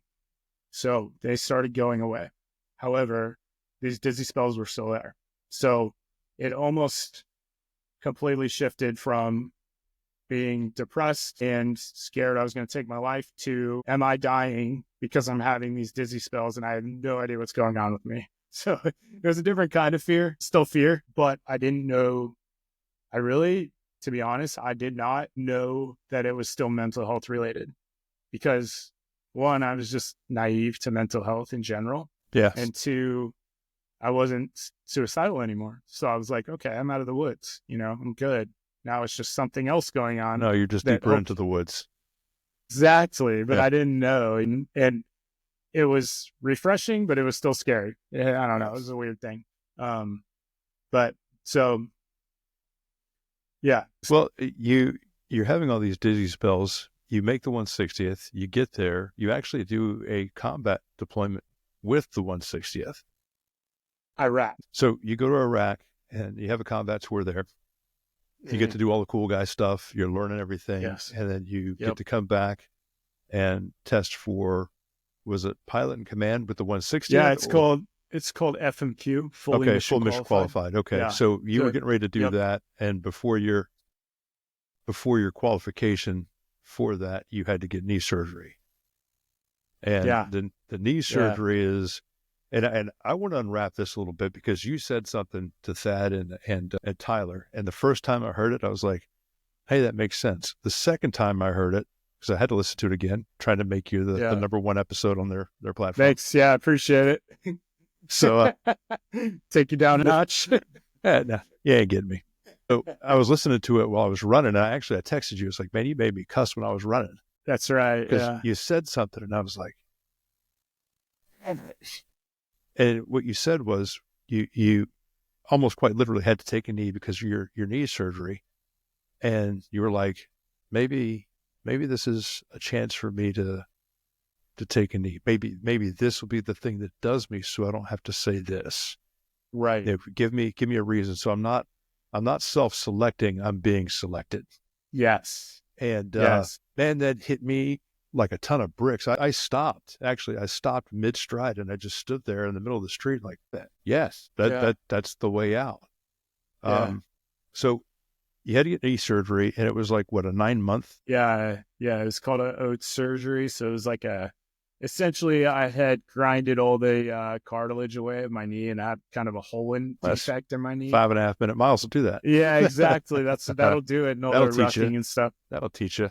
So they had to plug it. And yeah, I had to take time to fuse all together and all that good stuff. But yeah, to your point, like it was, I wanted to continue progressing. I wanted to become an FMQ, because that in the 160th, that truly is like, you've made it in the unit. Like that's the delineation where like BMQ, basic mission qualified, is before that.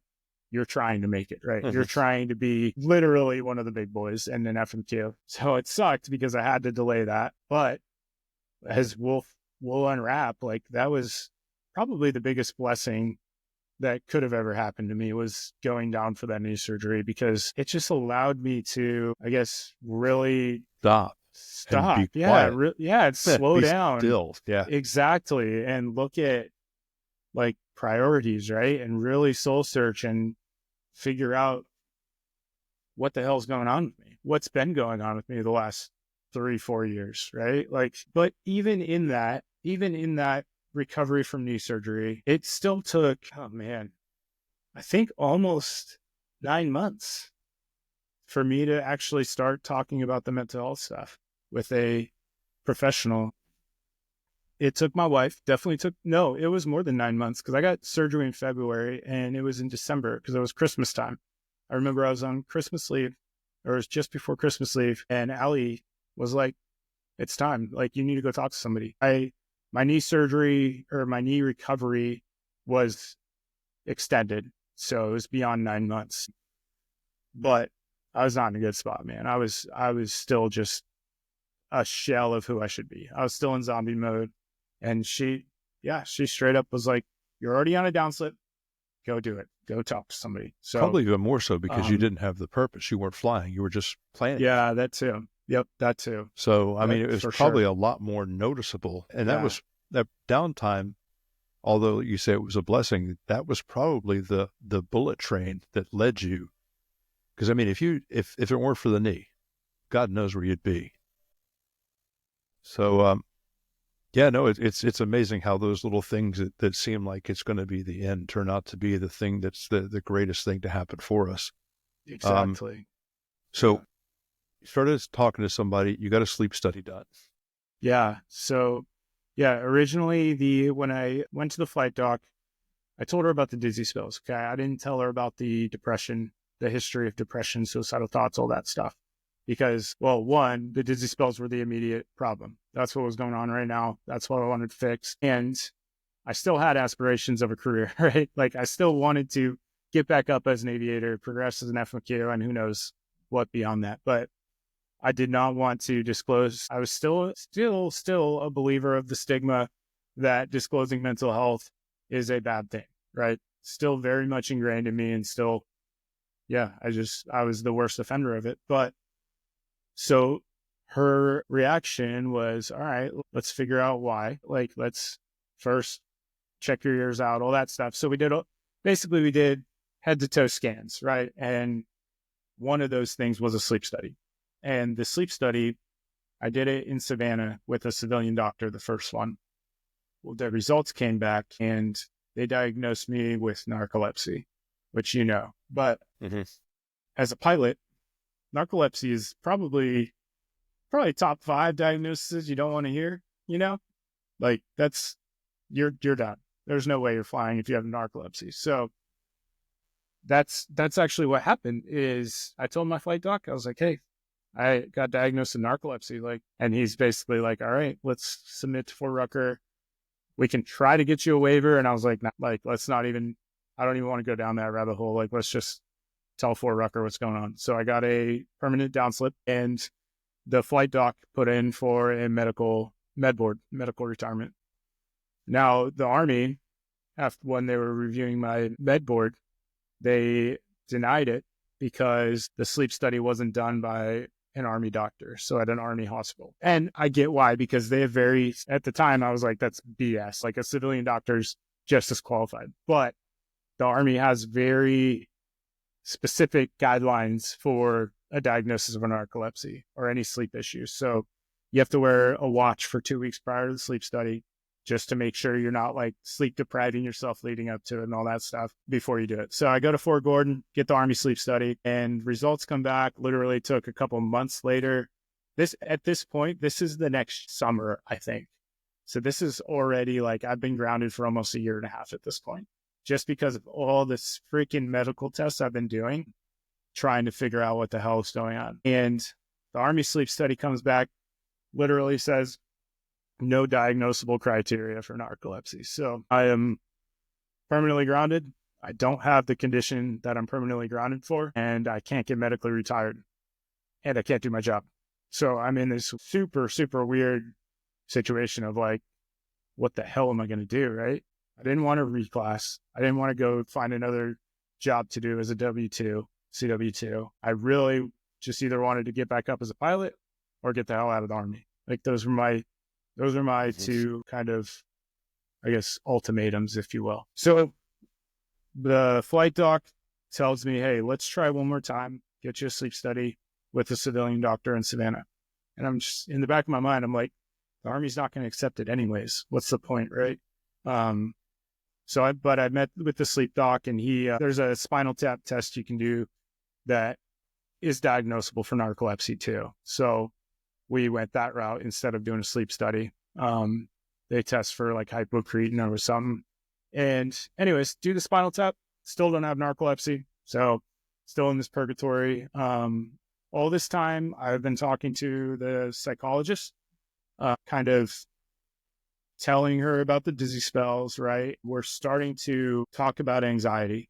We are starting to talk about if that's kind of relevant, right? And I think she knew like that it was, and she was trying to get me to the point where I would realize it or admit it potentially. And one more kind of lead into that, after the narcolepsy stuff, I went to a neurologist because they wanted to do like nerve testing and see if the dizzy spells were coming from just like nerve damage. I wasn't feeling things properly, so it was throwing off my equilibrium or anything else. Did all the tests with the neurologist, CT scans, everything. Results came back fine. So I'm super healthy. I'm the super healthy guy, just feeling like I'm dying every day, like somehow, which, as you can guess, is clearly like mental health related once everything else is ruled out, right? So the neurologist suggested me getting on anti-anxiety meds. She's like, I can't think of anything else it could be. This is potentially what it is. But I was like, all right, let me go talk to my psychologist and tell her that kind of this is the result of this. So essentially, after every other thing under the sun was ruled out that could be wrong with somebody or could lead to dizzy spells or some sort of vertigo, the psychologist sat with me and read the symptoms of panic disorder. And actually, I need to back up. The psychologist first referred me to psychiatry. So I went and met with a psychiatrist. and he got me started on, I don't remember the first one, but an SSRI, Celexa or something like that. A couple weeks after I started taking the SSRI, I really started seeing these dizzy spells turn into situational dizzy spells instead of all the time. So it started to become, and it took a couple cocktails of the SSRIs, as you know how it works. So I think I went through like 5 different medications, but finally landed on now. Sounds about right. Exactly. Usually 5th time's the charm. And most of them, to be honest, were trying to fix weight gain and ED problems during the process, right? Because I was like, this one's not working. I'm gaining weight, feel like shit, and I have ED. So like, this isn't working. So most of the medication changes were due to trying to fix those problems. But eventually led to me getting on Effexor, venlafaxine, I think is the scientific name. And that's when it started becoming extremely situational and extremely identifiable when these dizzy spells would happen.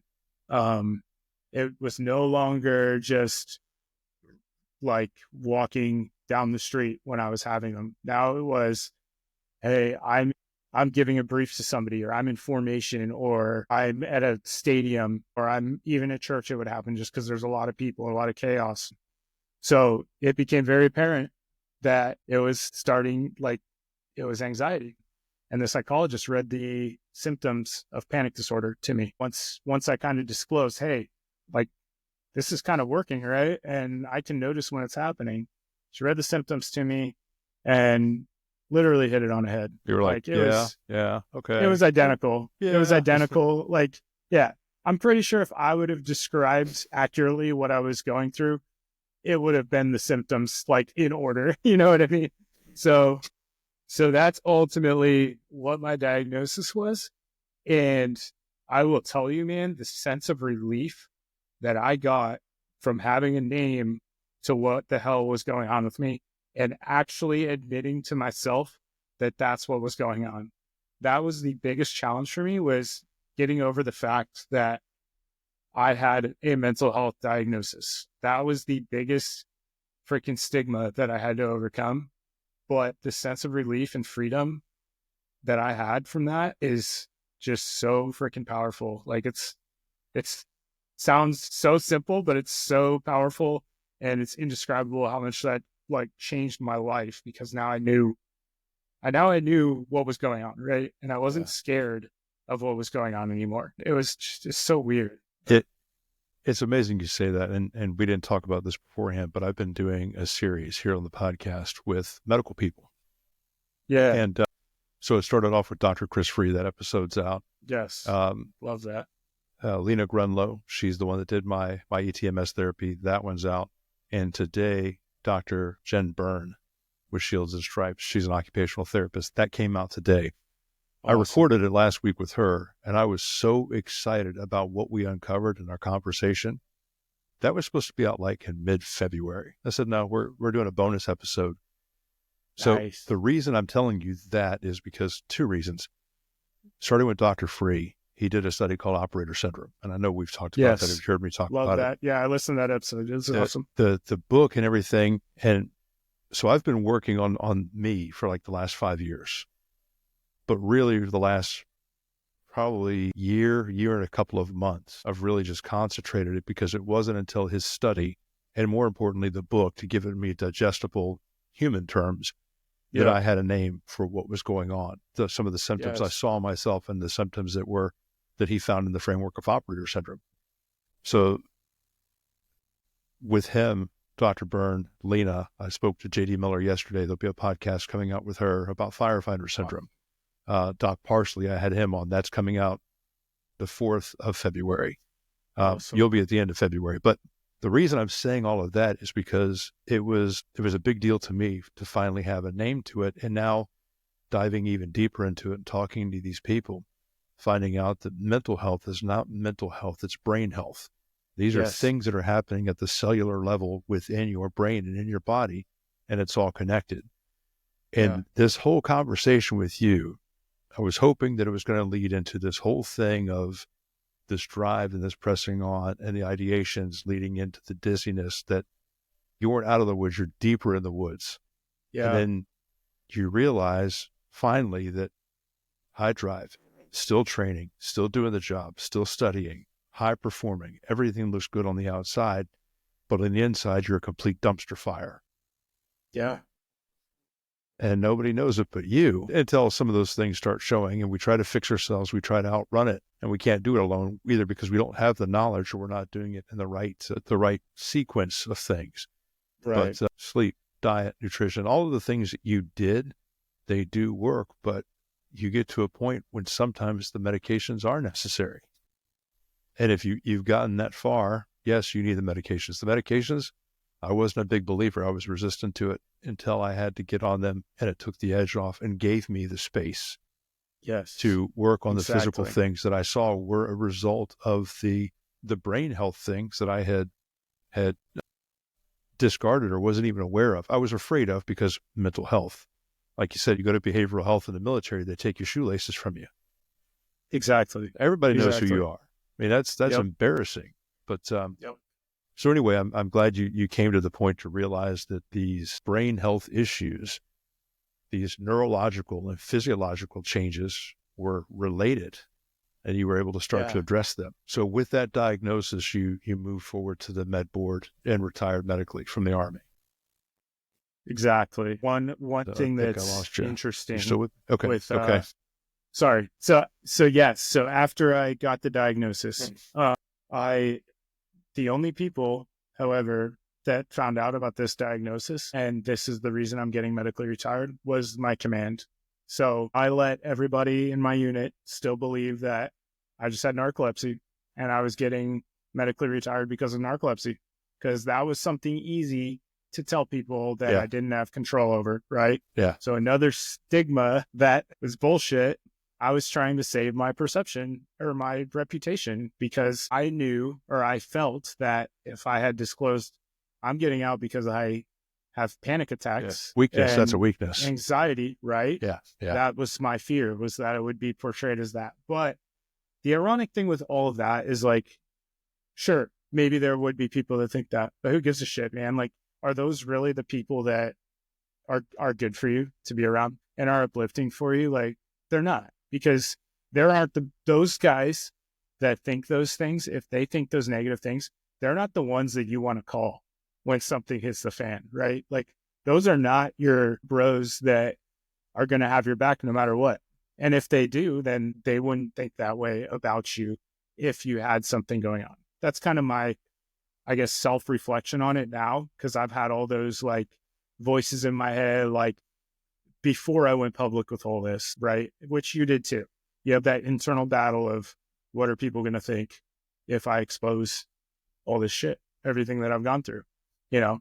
So that's my, I guess, justification for why those people say those things and not caring about the naysayers. But the point I make is that the stigmas are so freaking powerful, man. They grasp us all, and they truly are. I truly believe that that's the number one cause of veteran suicide, is the cultural stigmas that we have towards mental health, because that's really the reason that these happen, is people are fearful to get help and are fearful to speak up because of all the reasons we've talked about. And that's what needs to be fixed, not the resources, right? More resources are great. More nonprofits are great. But that's what needs to be fixed, is the mentality and the culture around saying, hey, I need help, right? Like, or I think I need help. I don't know what's going on. I think I need help. Can I talk to somebody without getting freaking punished, without ruining my career, without all the other things that come with that? Well, and you're absolutely right. And I agree with what you said. And I don't want to challenge that, but I want to add to it. I think, and this is new knowledge for me. I've just had conversations with these folks recently, and I believe it's going to start at the bottom. There's going to be a groundswell to where it cannot be ignored, making people aware of this, because that stuff is stigmatized. We need to change the language about mental health, and it needs to be reframed as brain health. There is a physiological and neurological component to our bodies, and the PTSD is not the diagnosis. It's a part of it. There are elements to it, but that's not all of it. Hormonal dysregulation, panic disorder, depression, just basic trauma, sleep deprivation, your diet, the things you're taking in your life. I mean, there are so many things you can do for holistic health that if you are aware that this is what these things look like, and it's at the beginning, it's something you can mitigate. You can see where you're at and keep a pulse on where this thing is going. You can take care of yourself, but the stigma keeping us driving to the next goalpost and trying to hide, thinking it's going to get better when we get to the next place. I thought it myself. I said it throughout my entire career. So I can relate to that 100%, but the stigmas, why, what are you doing on your end to crush the stigma? I know you're telling your story. You're coming on podcast and you're telling this, and I know that you've gotten positive, wonderful feedback. People saying, "Man, like, how did you do that?" Or, that was tough. That was brave. That was this, and I thought it was just me. And let me tell you my story. And you mentioned a book earlier. What's that about? Tell everybody. And you're going to be back on before this thing goes to publish because, your book is going to be a big deal. Yeah, thanks, man. I really appreciate that. So I'm doing a few things. I'll start with I'm a board member of a nonprofit called the Davis Focus Project.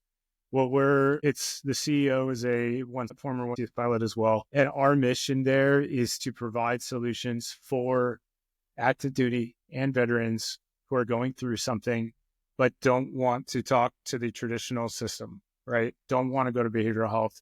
They want to figure out a way holistically, whether it's through cold plunge therapy, IR sauna therapy, things like that, like some sort of holistic plan that does not include medicine or SSRIs to help their mental health, even if it's just helping them perform better, right? And it's a human performance center, but it's also a way to address those stigmas, the workaround, if you will, to get out of the Army behavioral health system while still improving your mental health situation. So that's the mission of the Davis Focus Project. Now, that ties into the book. The book's going to be called Stigma. And what I want to do through the book, and this is going to take time, this is going to take effort, this is going to take a whole army of people, but I really want to see those statistics of veteran suicide, active duty suicide numbers come down. Because what I believe that the more people that hear that this shit can happen to a former Green Beret and a former 160th pilot, somebody who operated at an extremely high level, I truly believe that that's going to open the door for other people to say, okay, if it can happen to him, it's okay that it's happening to me. And I'm going to speak up now. That's my whole mission with it, right? Is to show, and I'm taking the gloves off, man. Like, there's nothing in my book that is sugar-coated, and there is nothing that I'm leaving out. Like the rounds in my magazine story in Afghanistan, like that's something that if I was in it for me and my self-image, I would leave that out 100%. Like, my book would have been my book would have been a lot thinner too. Lay it all out. Exactly. Well, and that's the power of storytelling and authenticity and relatability, man. The people that you're talking to, they see that. They know what it is. They know bullshit when they hear it. I mean, the toughest room you'll ever enter is a room full of vets and first responders trying to tell them what's what, trying to change their mind. And you've got to be real, because they're going to challenge everything you say and rip apart everything you say critically. So you've got to, if you're going to own it, man, you can't pinky toe into cold water to check it out. You got to go in. For sure. So, the power of storytelling, man, is definitely there. So Stigma, the book by Nick O'Kelly. Stigma. Shooting for May. Well, May release date. Well, good. We'll have you on before then. Awesome. Now, how is it that you're feeding yourself? Feeding myself? Yeah. How are you doing that? I want to know about Cadence Wealth Partners. What are you doing with that? Good question. So in March last year, my now business partner, I met through a mutual friend. We're both, he's a veteran. We're both veterans. And we had a vision to create a financial planning firm, which is what Cadence Wealth Partner is. It's holistic, comprehensive financial planning that truly aligns with what our clients want to achieve in their life based on their goals and their vision and how they're going to get there, right? And then we also wanted the fee structure to align with what's going to serve them best, what's going to make us profitable if they're profitable, type of thing. So they win, we win, kind of a mutual benefit there. But I would say the real driver or the real difference that we have, at least for my practice, I serve veterans and military personnel solely. So I niche into that. I lean into that. I basically carrying the torch of my old communities with me, right? And I am using it as a platform really to, yes, put food on the table and make money and make a living. But it's so empowering and impactful, like showing somebody, hey, here's what your financial life looked like a year ago when we started working together. Here's what it looks like now. And here's what it's going to look like in 20 years if we continue working together. And the difference between that is monumental at times. So that's what we're doing. That's really the like big picture of it. The nitty gritty, we cover risks. So we plan for contingencies, start with risk management, go through investing. We invest your money, manage your money for you if you want us to. And then we get as granular as we can, really. Try to unturn every rock, make sure your financial plan is rock solid and is going to serve you and your family. That's the key right there. Well, that sounds fantastic. Yeah. How's that for an elevator pitch? No, that's great. I don't have one of those yet. I need to work on that. No, thanks. So where can everybody find you? All the links are going to be in the show notes, but go ahead and plug your stuff. Good question. So cadencewealthpartners.com is our financial planning firm. If anybody's interested in that, we do our first call together is free. So you can just book a free call in there if you're interested. I'm on Instagram at Task Force Thrive. So that's going to be the whole driver behind this Stigma is Task Force Thrive. I'm trying to create a task force where all of us veterans, first responders, everybody's aligned and it thrives through the work that people like Doug and myself in the future are going to be doing. So at Task Force Thrive. And then lastly, I mean, the book will be coming out soon. I don't have really a plug for that, but yeah, we'll talk about that next time. And I can shameless plug that there. Yeah, we're gonna plug it next time. Hopefully, I get an advance copy so I can hold up during the episode. Absolutely. Well, I appreciate you, buddy. Any last call to action from Nick? No, I actually do have a question for you. I'm going to flip this on its head real quick. Oh shit! When are you doing an audiobook? Threw you on the spot right there. No, you didn't throw me on the spot. And I mean, it's a great question. And I thought about doing it myself. And of course, this is now, what is today's date? The 22nd. So it's January 22nd. I am literally 2 months and 11 days into this venture with Tell This Story and Hiding in Plain Sight. I've learned a lot about limiting self-beliefs so far. Sure. That if I had taken the time to learn things on the front end, I would be working as hard as I am now. But I do every bit of this myself. I do the production, I do the post-production, I do the uploading, I do the graphics, I do every bit of this in addition to trying to craft a keynote, speak, and get the word out. So, in doing it myself, I would have to learn everything the hard way, then hire a sound engineer to take out the ums and the kids walking back and forth the door, even though there's a sign handwritten that says on air. Nice. So, speaking to a wealth manager, if I spent $1,000 on that and it was shit, then I'm $1,000 upside down in something that's going to be even more expensive now. So I've looked into places, and this is full disclosure. I didn't do this for money. Okay, I did this because I wanted to write and publish a book. Hard stop. I have no expectation of this. I have I really couldn't even tell you what I make for the sale of each book. I don't know. I haven't even gotten a check for that yet. I know I'm X amount of dollars into this venture. My risk is what I wanted it to be to get this message out. And I am overjoyed and fulfilled with the response that I'm getting. I don't know where it ends or where it's going to go. So with that, from a business standpoint, I know that I have to raise a couple more X's worth of dollars to have this thing professionally done. And I want it professionally done because I think the book deserves it. The listeners deserve it. I deserve it. And the message deserves it. So I've just got to find out how I'm going to send another kid off to college and be a 51-year-old retiree and find the money to do that. So That makes sense. I've thought about selling my tri bikes. What happens if I want to do a tri? Exactly. I don't know, man. And I don't have enough Yeah. plasma to pay for it. I've reached out to people. We've talked about it. I know how long it's going to take. If I start it today, Okay. it's about a 2.5 month process. Wow. The book, the audio book, will be about 5.5 hours. It includes marketing, and it takes a lot off. So the value is there. Right. But being X plus XX into a business venture that, and again, this is a labor of love. I don't want anybody to think that I'm in it for the money, because I don't know that that's ever going to be a thing. And I started it without ever thinking of that. But at some point, there's an investment that's been made that there needs to be a return. Absolutely. Just for me. Yeah, man. When it happens, it happens. And, I've had some drive-by mentors that have offered to help me, that have poured into me. Conversation with somebody that I highly respect last night gave me a fantastic offer to help out. Awesome. But it's my son, my baby. It's his prom weekend.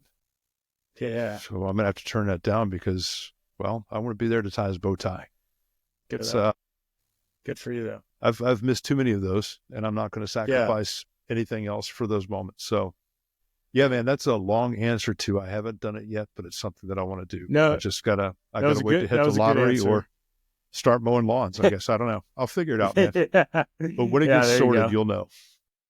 Okay, awesome. So. No, that's perfect, and that's good perspective for me, because I'm going to be battling that same decision in a couple months. So that's good perspective to think about it that way. Well, if you can do it, man, launch it. Yeah. Get with me offline. I'll tell you who I'm using. The value's there. The value's awesome. there. Okay. So anyway, thank you everybody for joining us for the last 6 minutes. That was the first part of the episode of Nick O'Kelly's new podcast called Ask Doug Shit That He's Not Ready to Answer. Yeah.